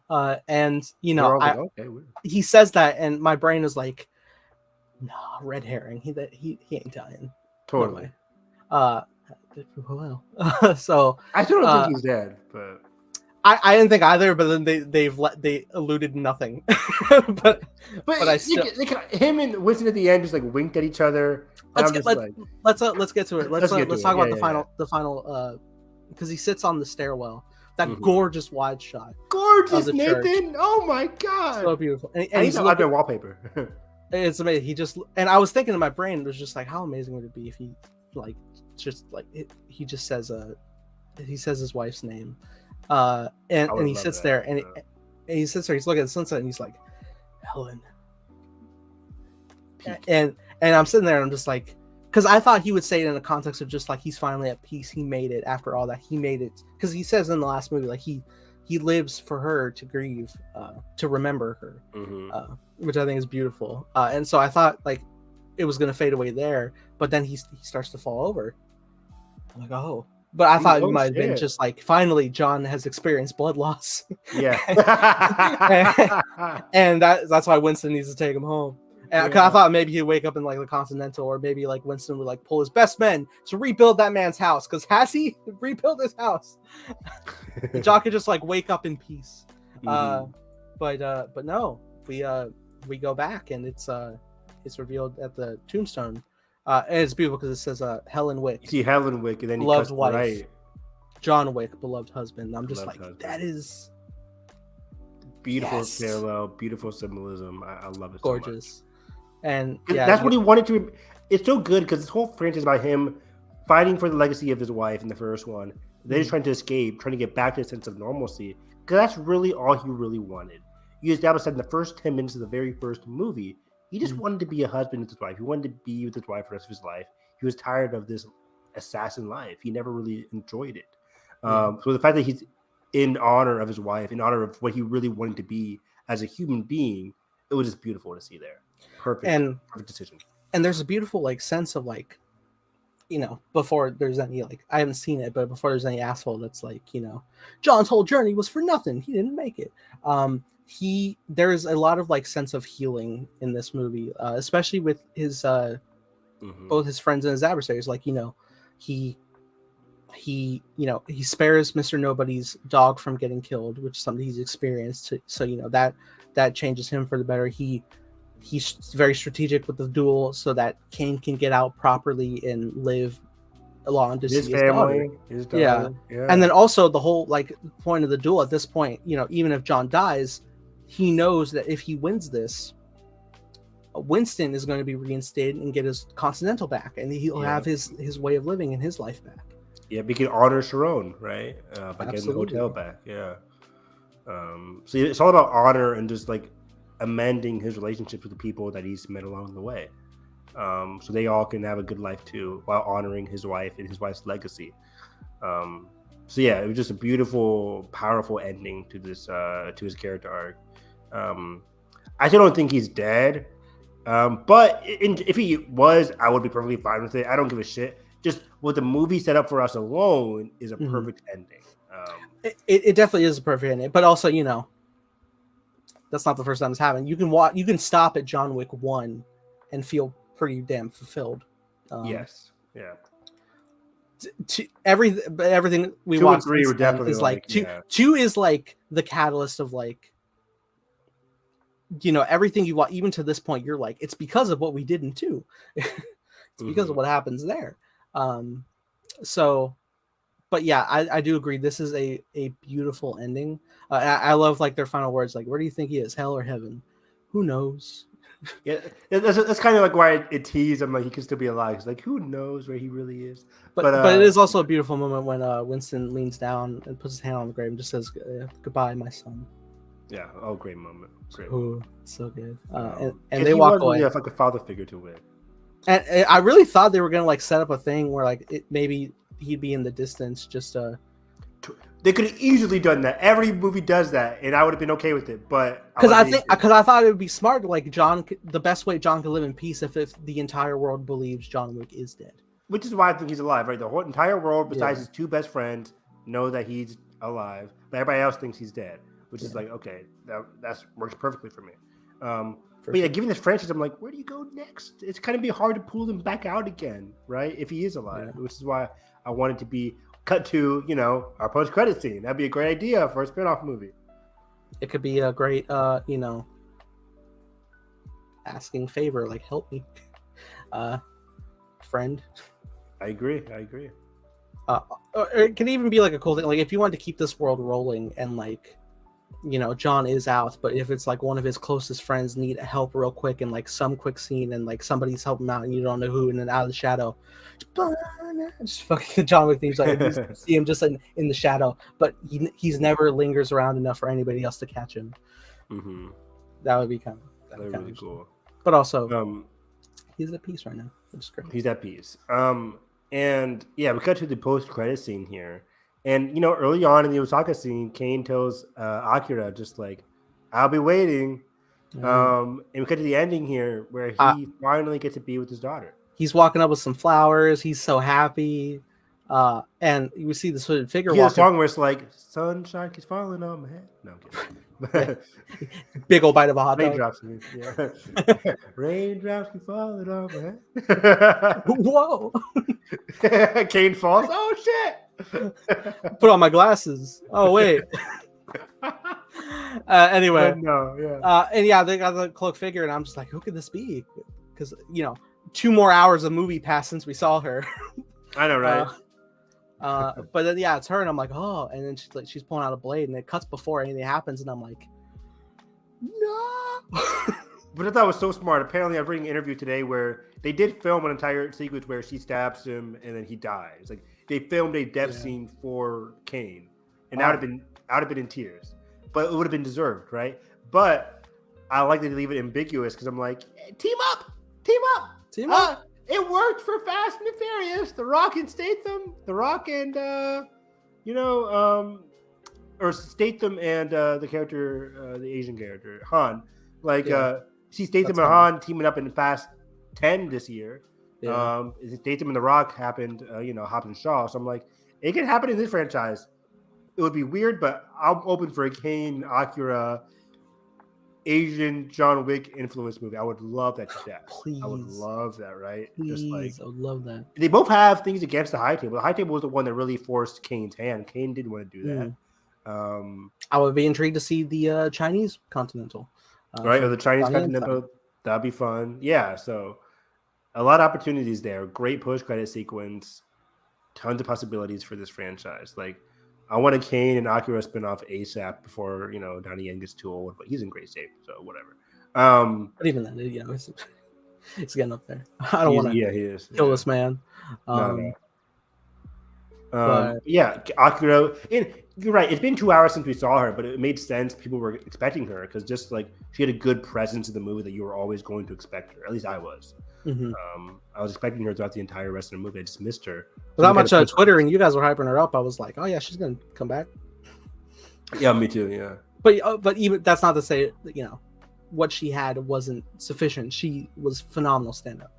She was phenomenal. Lawrence Fishburne has John's dog. Yes. Right? Is that what you're telling me? Okay. Yeah, no, I'm telling you. John wouldn't keep his dog if he's alive. Yeah, it's fucked up, yeah. I hope John's alive. Is he safe? Is he all right? Again, Nathan, they could easily pull a Dark Knight Rises where it's just like you see him in the distance having coffee or whatever. Yeah, I thought they were going to pull a Nick Fury Winter Soldier. What do you mean by that? Where he shows up at the grave. Got it. Yeah. Path of the Righteous Wick, if you will. But yeah, overall, 10 out of 10 movie. This is easily my favorite movie of the year so far. Me too. It was just so great. Right now, I have my March is like 1, 2, and 3 because I have John Wick, Creed 3, Scream 6. That's my top 3. It's great. Let's go. Number 4 is. God, I hated how hyped I just sounded, and you were just so like, yeah. you were so chill when you responded. Oh boy. Oh yeah, that's how I am. Let me see. And then number 4 is missing. I have 65 at number 4, and Ant-Man. You've only seen 4 movies or something? Ant-Man at 5. That's about it. Yeah. Yeah, I have 65 over Ant-Man too. It's funny we dissed 65, but it's still easily above Ant-Man. Wait, no. I actually do have Ant-Man over 65. You have Ant-Man over 65. I have 65 over Ant-Man. I do because one has Adam Driver, one does not. It does, but I still give a damn about these characters. Whether. And hey, Kang's performance is good. It's okay. We're not going to touch that news. But yeah. Oh gosh, yeah, you're right. Oof. But we in general, yeah, that was probably it for our John Wick review. Hour and 40 minutes is how we do it. Let's go through this. So we got some other. Yeah, there's John Wick spin-off news real quick. That is coming to be announced very soon. Like this year, there's gonna be another spin-off coming out. We already have the ballerina, so I'm very curious to see, is this spin-off movie going to be adjacent to everything that was developed in John Wick 4, or will it just be brand new? Like ballerina spawned from John Wick 3, so I assume this next spin-off is going to spawn from this movie. Yeah, I imagine it would be a Kane focus. Kane, Akira, please. Kane's the best character. Just in terms of putting out ideas for other types of spin-offs, the Continental's coming up, the miniseries, I guess it is. I guess it's a miniseries, yeah. Okay, and then it's not a part of the world, but I would love it to be because it's the producers of John McMahon and December Tone. I really enjoyed Nobody. Mr. Nobody was amazing. So Bob Odenkirk film. I loved it a lot, and it had a lot of similar. Oh, Nobody, Bob Odenkirk, not Mr. Nobody. Okay. Oh, Mr. Nobody spinoff would also be nice. But yeah, no, I enjoyed Bob Odenkirk's Nobody. Mm-hmm. Yeah, I thought there was a lot of similar about it, and they had their own interesting little lore. But we're always interested in new lore, and it feels like something you could easily plug into this greater world. Are you saying when Nobody to spin into John Wick, that kind of thing? Yeah, effectively, yeah. For it to be engrossed into the overlapping universe.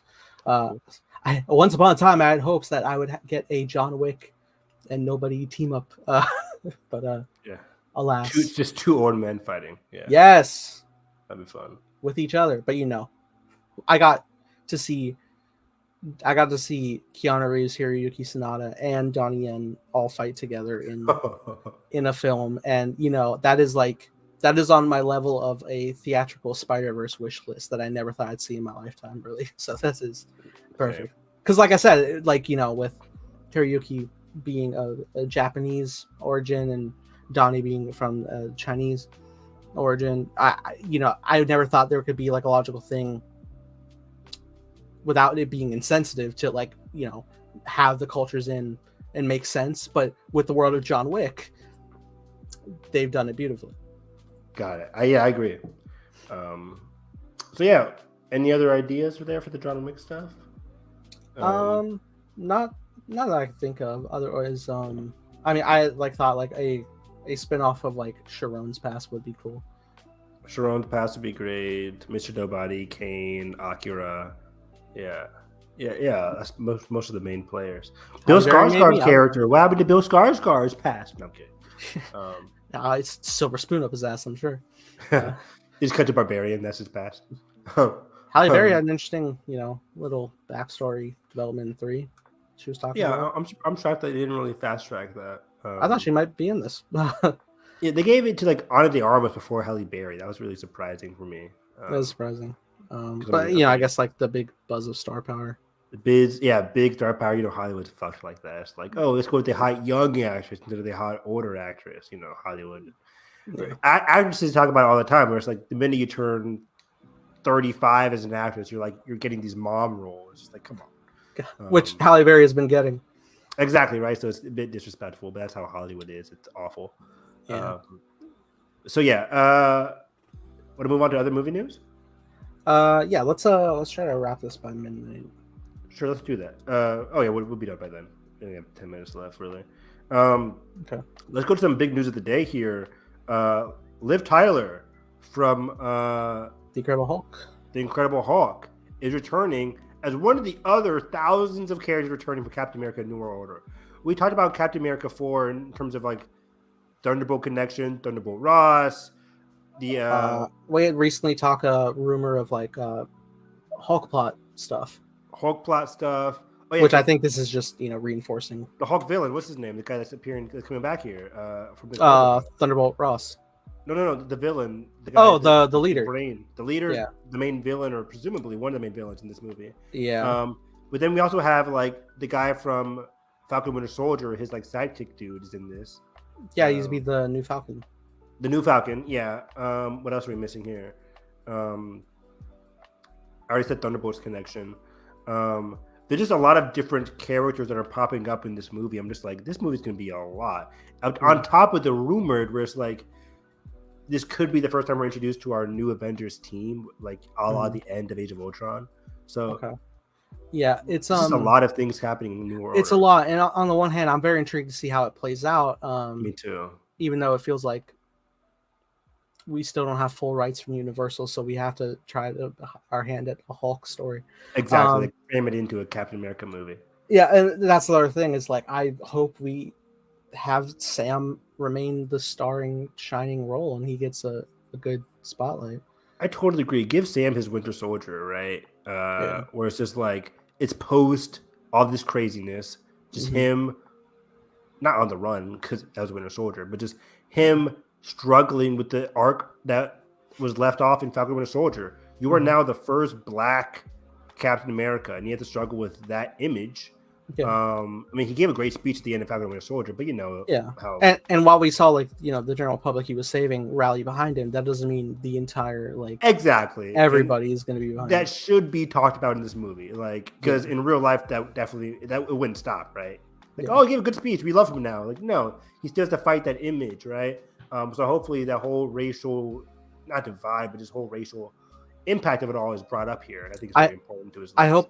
I hope it still sticks with the themes of the political influence of the country that they have, and I think they will, because the fact that Ross is going to be the president, and with how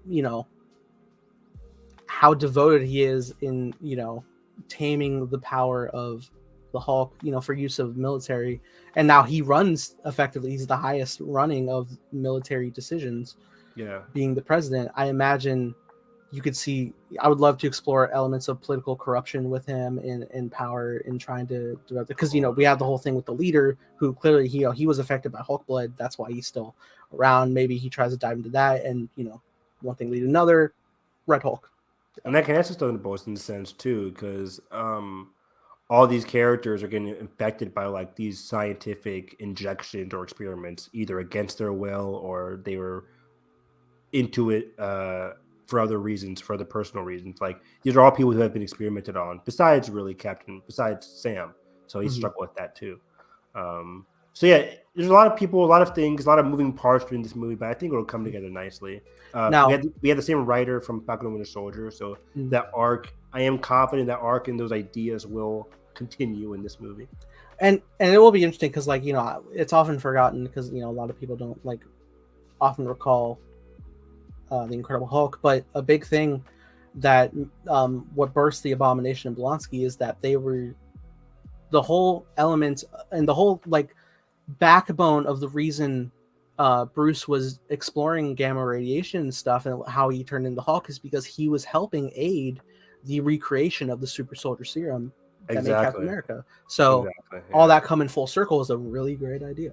That's a good point. Especially, and I think especially it's great to have the Falcon Winter Soldier writer back because after him exploring the ideas with Zemo and stuff and the whole elements of these serums. You're right. Yeah, the whole serum thing was a big part of Falcon and Winter Soldier. So you're right. Yeah, it's definitely going to come back. Yeah, it's people want to keep recreating Captain America, but Sam here earned it through. He's a normal human, which is a lot of great skill. So that dichotomy is going to be very interesting. You think Sam ever gets it? No, I hope not. Yeah, I think it is more powerful if he doesn't. For sure. If he does, they'll have to explain it in a very good personal reason. I can see it if it. I think it would be triumphant if we got a reveal where he was put in a spot where he didn't have a choice, and then everything seems at odds, and then out of nowhere just a huge inhuman amount of strength being showcased, something moved, and everyone's like, what was that? Boom, hero shot, Sam Wilson, Captain America, baby. It's like, oh, that'd be awesome. That'd be cool. You're right. Yeah. But so I could buy into it. I just hope not. But also the whole point is Liv Tyler. Yes. Back as Betty. So she'll be the president's daughter now. President's daughter. If Bruce is in this movie, this is weird. This is interesting because these are different faces now. One intentionally, one Mark Ruffalo, Harrison Ford. I love you guys. Which we had a little tease in one of the What If episodes with the. True. Yeah. Because they clearly modeled the character after Mark Ruffalo, and he was voicing him, and I was just like, "This is fucking weird."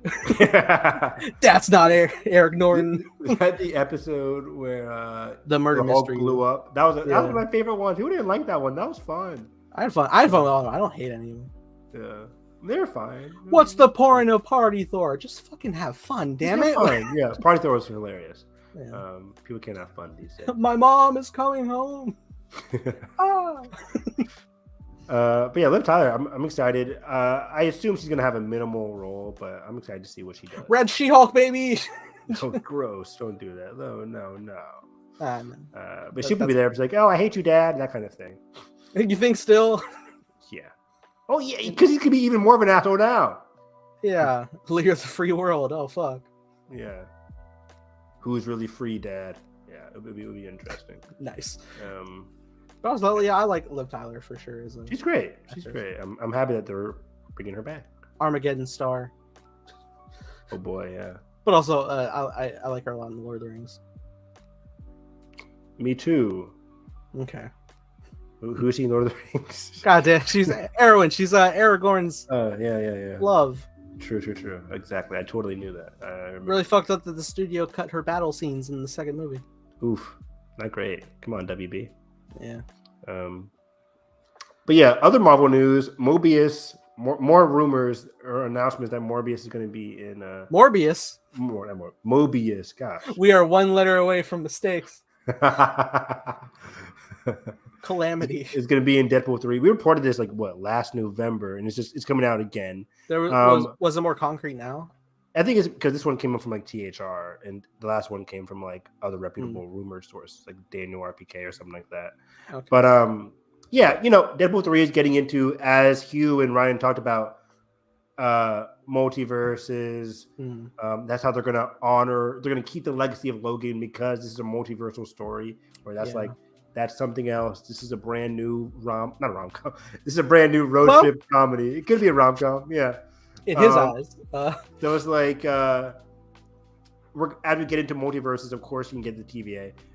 Yeah. TVA was also semi in Werewolf by Night as well. So it's like, Okay. you can assume these characters are going to be in there. And I can definitely see why the TVA would want to step in because, based on the technology that Deadpool reverse engineers from Cable, he has at his wrist anytime, go anywhere he wants in time.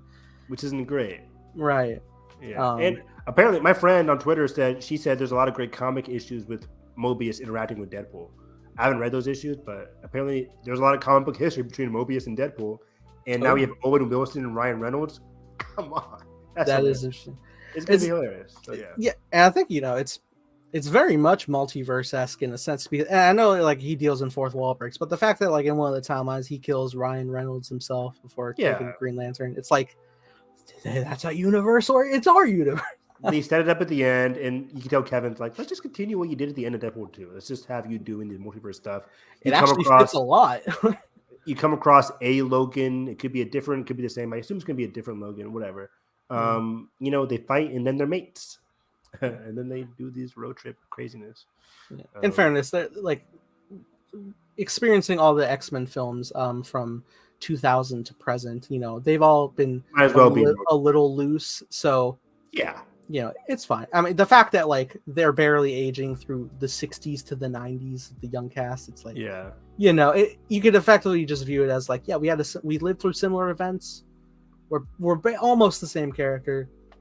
Let's roll. You're fine. Let's just roll with it, yeah. And again, this is the multiversal saga, so a lot of these movies in Phase 5 and 6 are going to be multiverse related. Not everyone, as we just saw with Captain America 4, Thunderbolts, but this is definitely going to be one of the multiverse related movies.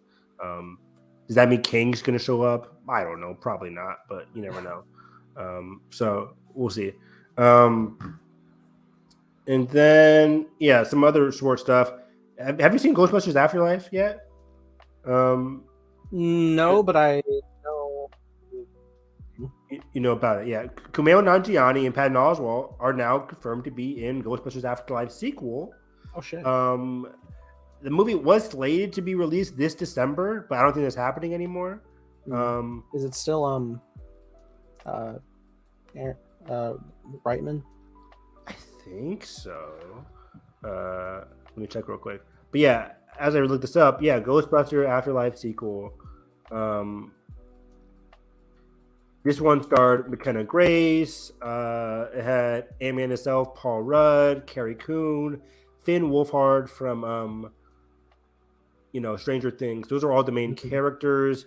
The sequel though is going to continue on, hopefully being more original than the first one. The first one I really liked, but it had the not controversial ending where a lot of the main cast members, spoiler alert, showed up to help save the day, including one that is not alive. Yeah, so it was weird. Some people don't like it, but I had fun with it. I think it was a very good, solid like reboot of the franchise. It felt very like self-contained, very reboot-esque, but I liked it. I liked the Stranger Things vibe to it, where this younger kid focused, bringing in the younger generation to focus on for this movie. So I'm excited for the sequel. Kumail Nanjiani is great in a lot of things that he's in. Eternals, a lot of these comedies. I still love one of my favorite rom-coms of the past decade is his original rom-com, The Big Sick. The Big Sick. I love that movie. That was like my number 3 movie of 2017. I loved it to death. I really need to watch it. Actually, number 4 because Logan, Blade Runner, and Last Jedi were number 3. And then I love The Big Sick so much. So he's great. Patton Oswalt's the biggest nerd of all time. He's great in everything. Right. Moving on, there's a rumor that Daredevil Born Again will be split season because have you seen this where it's like 18 episodes for Daredevil season 1? Vincent D'Onofrio replied or just said somewhere that like there are already strong plans for season 2. Nice. And somebody quote tweeted that saying like, instead of it being 18 episodes and then another 18 episodes, they're just going to split it up between 9 episodes for season 1, 9 episodes for season 2. God damn it. That's why season 2 is going to be already being thought about. That's not what you build.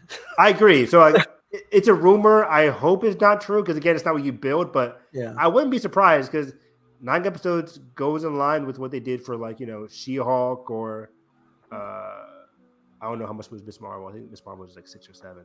Yeah, they're usually 6 to 9. She-Hulk was the longest with 9. So now again, the question then comes down to: are we gonna be like similar like that, or are we gonna be The Last of Us with 9 episodes? Right, The Last of Us used their 9 episodes very, very well, very, very well. So if it is 9 episodes, make it count. Yeah, and even when it is like shorter, these 6 episode things. I mean, fucking my show has 6 episodes for this first season, just to keep my sanity. But I never really felt like at a loss with them being that runtime. I think WandaVision was like 9. Yeah, you're right. But yeah, I never felt let down. Miss Marvel, I think we both agree is like the best one for us, and I love Miss Marvel. It's my favorite. It's my favorite. Yeah, it's a great one. But yeah, like any of the other ones, I never really have a problem with. So like the fact getting 9, I think that works. They felt pretty expansive. Like when you do look at like something like WandaVision, that was very like well endowed with story and through lines. So I think they pull it off, especially diving into such a rich world as Daredevil.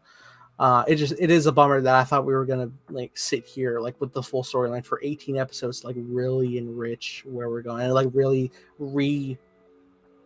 not like necessarily recontextualize, but get used to like where our characters are now in this now interconnected MCU. Very much so. I'm with you. Yeah, I think 18 episodes would have been very interesting, and because I think one of the flaws is like that rushed 6. I hate saying rush, but like that condensed 6 episode format just wasn't working well for some people. I think 6 episode format can work very well. We've seen it from countless other shows. It's just I think the Marvel method is just like stopping and ending and not having concise, like not using their own time per episode in the most effective way. I think was their flaw. Like each episode wasn't being as fulfilling as the next. So again, like Last of Us, 9 episodes, but each episode felt super fulfilling, had a condensed arc for each episode. It made sense. But yeah, so I hope it's not the case, but it's just a rumor that could very well prove to be true. We'll have to wait and see as we get more updates on Daredevil coming out next year. Other 2 things, small thing, Adam Driver and Austin Butler being sought after for the Heat 2. Heat being one of my favorite action dramas of all time, the best shootout in cinema history. I didn't know they were making a Heat 2. I remember hearing word about the Heat 2 book. Yeah, so the Heat 2, Michael Mann, who directed the first movie, wrote a book about the Heat 2, and apparently he's making that into a movie. This is coming off of Michael Mann has been making a movie with Adam Driver, the Ferrari movie. I forget what it's called now. But Adam Driver's the main lead there. So then I guess, and it's funny because Adam during the 65 press was like, I'm taking a break from acting. He always says I'm taking a break, but then he gets caught into like 5,000 other movies. Just when I thought I was out. Exactly. I'm Al Pacino. He's like, yeah. But is he playing Al Pacino? That's the rumor that he's playing the young Al Pacino, and Austin Butler will be playing the young your guy. No. Kilmer? Young Kilmer. Because I forgot Kilmer's in the. I need to watch this movie. It's great. You would love it. It's like Al Pacino. It's Al Pacino versus Robert De Niro, but Kilmer is like that third guy who's working with De Niro. He's like De Niro's right hand man. Well, I know whose side I'm on. Exactly right. And then Al Pacino is kind of like the cop, the detective who's going after these guys. And yeah, so Adam Driver's rumored. It's funny because people are like, Adam Driver is taller than Al Pacino. It doesn't matter. Shut up. Right? Nobody cares. So we got to dig holes into the floor for Adam to stand in. I know. So it's like, but anyway, it's going to be Adam Driver, Austin Butler. That's a great question, though. We don't know who could be playing the young Pacino or young De Niro. So I didn't even think about that. But Austin Butler, Adam Driver, just for now, are being sought after for this potential movie. Everything's still in the early phase. We don't know if it's fully going to be happening yet, but Adam's keeping himself busy, and Austin Butler's just rising from Elvis to Dune to possibly this. Like, this guy's on the rise. And then lastly, we had some Percy Jackson updates. Woo! Hey, that's a books. I read the first book. Good. Lightning Thief fan over here. Thank you. Hercules. I said it before. I'll say it. Hercules. That has double meaning. All right. Well, I say it once and I'll say it again. I'll say it every time. All I need from season 1. Oh. Blue Coca-Cola. Sorry. I agree. Blue cake, blue Coca-Cola, blue cupcakes. I would love it. But yeah, so as soon as Willow's on his hiatus, and now I'm looking forward to Percy Jackson even more because, I think Disney's a lot more confident in Percy Jackson, especially given what Rick's been talking about. But you never know these days because John was fully confident in season 2 of Willow too. But yeah, they said 8 episodes are going very smoothly for season 1. He says Rick Riordan, of course, the author and one of the main producers on the series, is saying each episode is shaping up beautifully. You all will be delighted with the results. I've learned so much. I'm so happy about these hard-working actors. They really make the show for me. So yeah, he said each episode went through countless drafts and revisions. Everyone is fully satisfied with the best possible cut. But he says, meanwhile, work has already started on the writer's room for season 2. This does not mean the second season has been fully greenlit yet. It's way too early for that. But they have been approved to start developing scripts. And I think everyone's expectation is that second season will happen if all goes to plan. I just want to say that's exactly what John Kasdan has been doing. He said, I wrote the entire second season of Willow. They said, just go ahead, start writing it. And then he's, got hiatus. So that's how things happen, guys. You can start writing, but anything can happen between the writing phase and then the full pre-production phase. Yeah. Because writing is just like the inception. Then there's pre-production where you're looking for sites and you're getting contracts in. And then it's production, then it's post-production. But anyway, second season, of course, is all about the Sea of Monsters, which is, of course, he meets Tyson, your favorite Cyclops. You meet a bigger role for Clarice LaRue, the daughter of Ares. Luke, the main villain from the first movie, is back in a bigger role. Oh, shit. Annabeth and Grover are back. Now, Evan, I didn't watch the second movie. You're good. It's not great, Bob. How'd you feel about Lightning Thief, the first movie? I liked it when I was a kid, but I'm this isn't Percy Jackson, I know. They skipped over a lot of scenes that I loved. The relationship just wasn't really there. The core 3 relationship wasn't really there because the movie has to be 2 hours and 10 minutes long. So it's interesting because I watched the movie and then within the same year of the movie, I read the book. But also I was in 5th grade, so I don't think I really took in that impact of story like that. And you're still in 5th grade now, right? Yeah, mentally. But it's cool because I grew up a little more. I read Princess Alderon. Nice. I've been introduced Claudia Gray. Did you read Princess of Alderon? I did. Oh wow. They go hiking. They do. All those there. Trials, yeah. But yeah, so I'm very happy. Like a Luna Lovegood. And then she's not like that in the Last Jedi. It's like they're older. Yeah, it was fine. But yeah, so things are moving ahead of Percy Jackson season 2. On top of that, the Red Pyramid, which is the Egyptian gods. He sent those scripts. Yeah, there's a Red Pyramid trilogy about these kids in the same universe, of course, but with the Egyptian gods. It's a great trilogy of books. I think Annabeth even appears in one of the books. But that is not from Disney. That is being sought after by Netflix. So Rick Riordan is working for Netflix to make 2 movies, I think, at least 2 movies for those 3 books, or at least the first 2 books. They might do a book per movie, or a movie per book. I mean, did those where do those take place timeline wise with the original 5 Percy Jacksons? I think concurrently. Oh, really? I think concurrently, somewhere like that. So working on these concurrently wouldn't be the worst. Exactly. Yeah. Okay. So yeah, he sent a script for Netflix about that. There's also the Magnus Chase, which I never read, but it's about the Viking gods, the Norse gods. He says there's no studio or anything about that, but he's having conversations constantly. But yeah, Rick's really working. He's a hardworking guy. So that's about it, though. Cutting under 5 minutes to go here. Nice.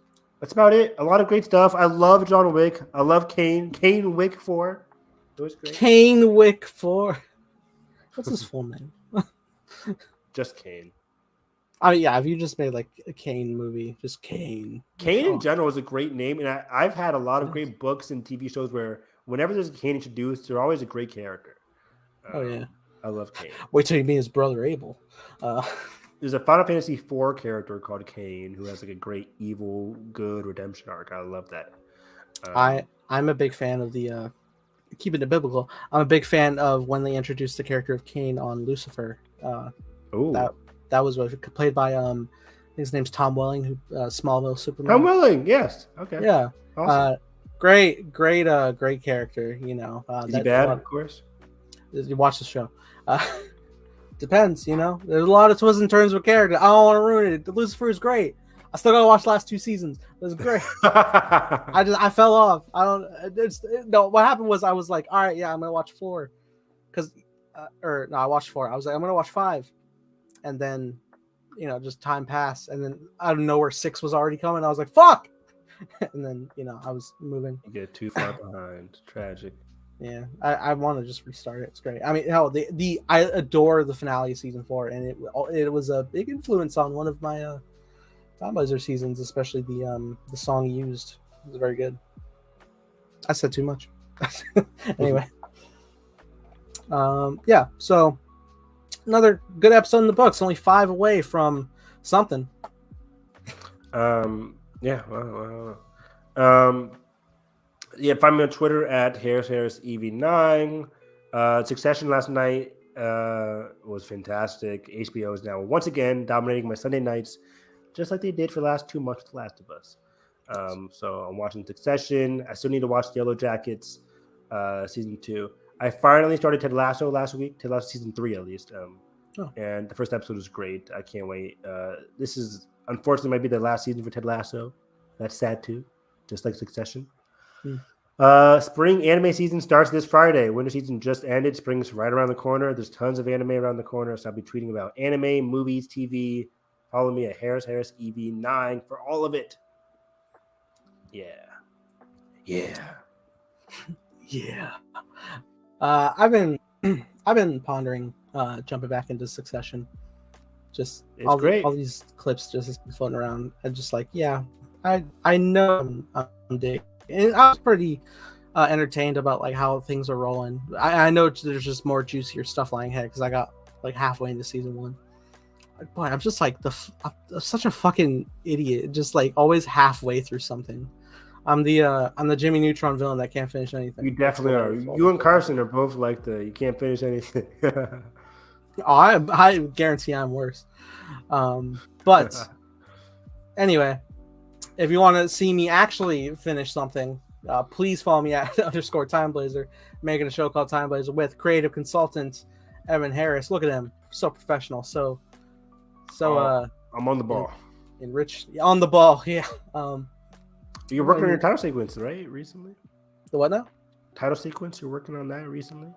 Yeah, I started composing music for the track. I already have like envisioned how I want the actual intro to go. I just need to apply a theme to it. I don't think, I've been trying to think like, I don't know if I can go full blown, OP with lyrics singing and bombastic, but hopefully it's something that you'll be enthralled in and will be the same vibe as the show that I'm aiming for. So yeah, I look forward. Keep me updated on that. I love a good title sequence. I'll probably tell you about it right after hit end, because it's not like a long one, but yeah, always new drops about that coming up. So please follow it over on Twitter. Commentary tomorrow, correct? Yes, we are going to be watching Sam Raimi's The Evil Dead. Evil? Oh, Evil Dead, okay. The Evil Dead from 1981 is where we're kicking off. Very much looking forward to it. I once again advise you, Evan, not look up anything if you don't know anything. I don't know anything. I know Chainsaws. You know Chainsaws, Sam Raimi. Pretty much it. And the actor, what's his name? Bruce Campbell. Bruce Campbell, yes. I don't even know are they fighting zombies? Are these zombies in this movie franchise? What are they? Not quite. Yo, you just gotta see it. I'll see it. I'll wait. I'm very intrigued. But yeah, with that being said, if you enjoyed this, make sure to like button, subscribe, and already ring the bell so you don't miss future episodes. My Cup of Tea, as well as we do Hyperspace Site, that's Star Wars podcast, and we got the horror podcast coming up called Cinema. It's just, there's a lot of things cooking in the kitchen. I'm one man, but I'm happy to do it. And then yes, commentaries. So that's 4 options. Pick your poison, baby. But yeah, that being said, hope you have a great day, and we'll catch you guys next time. Bye.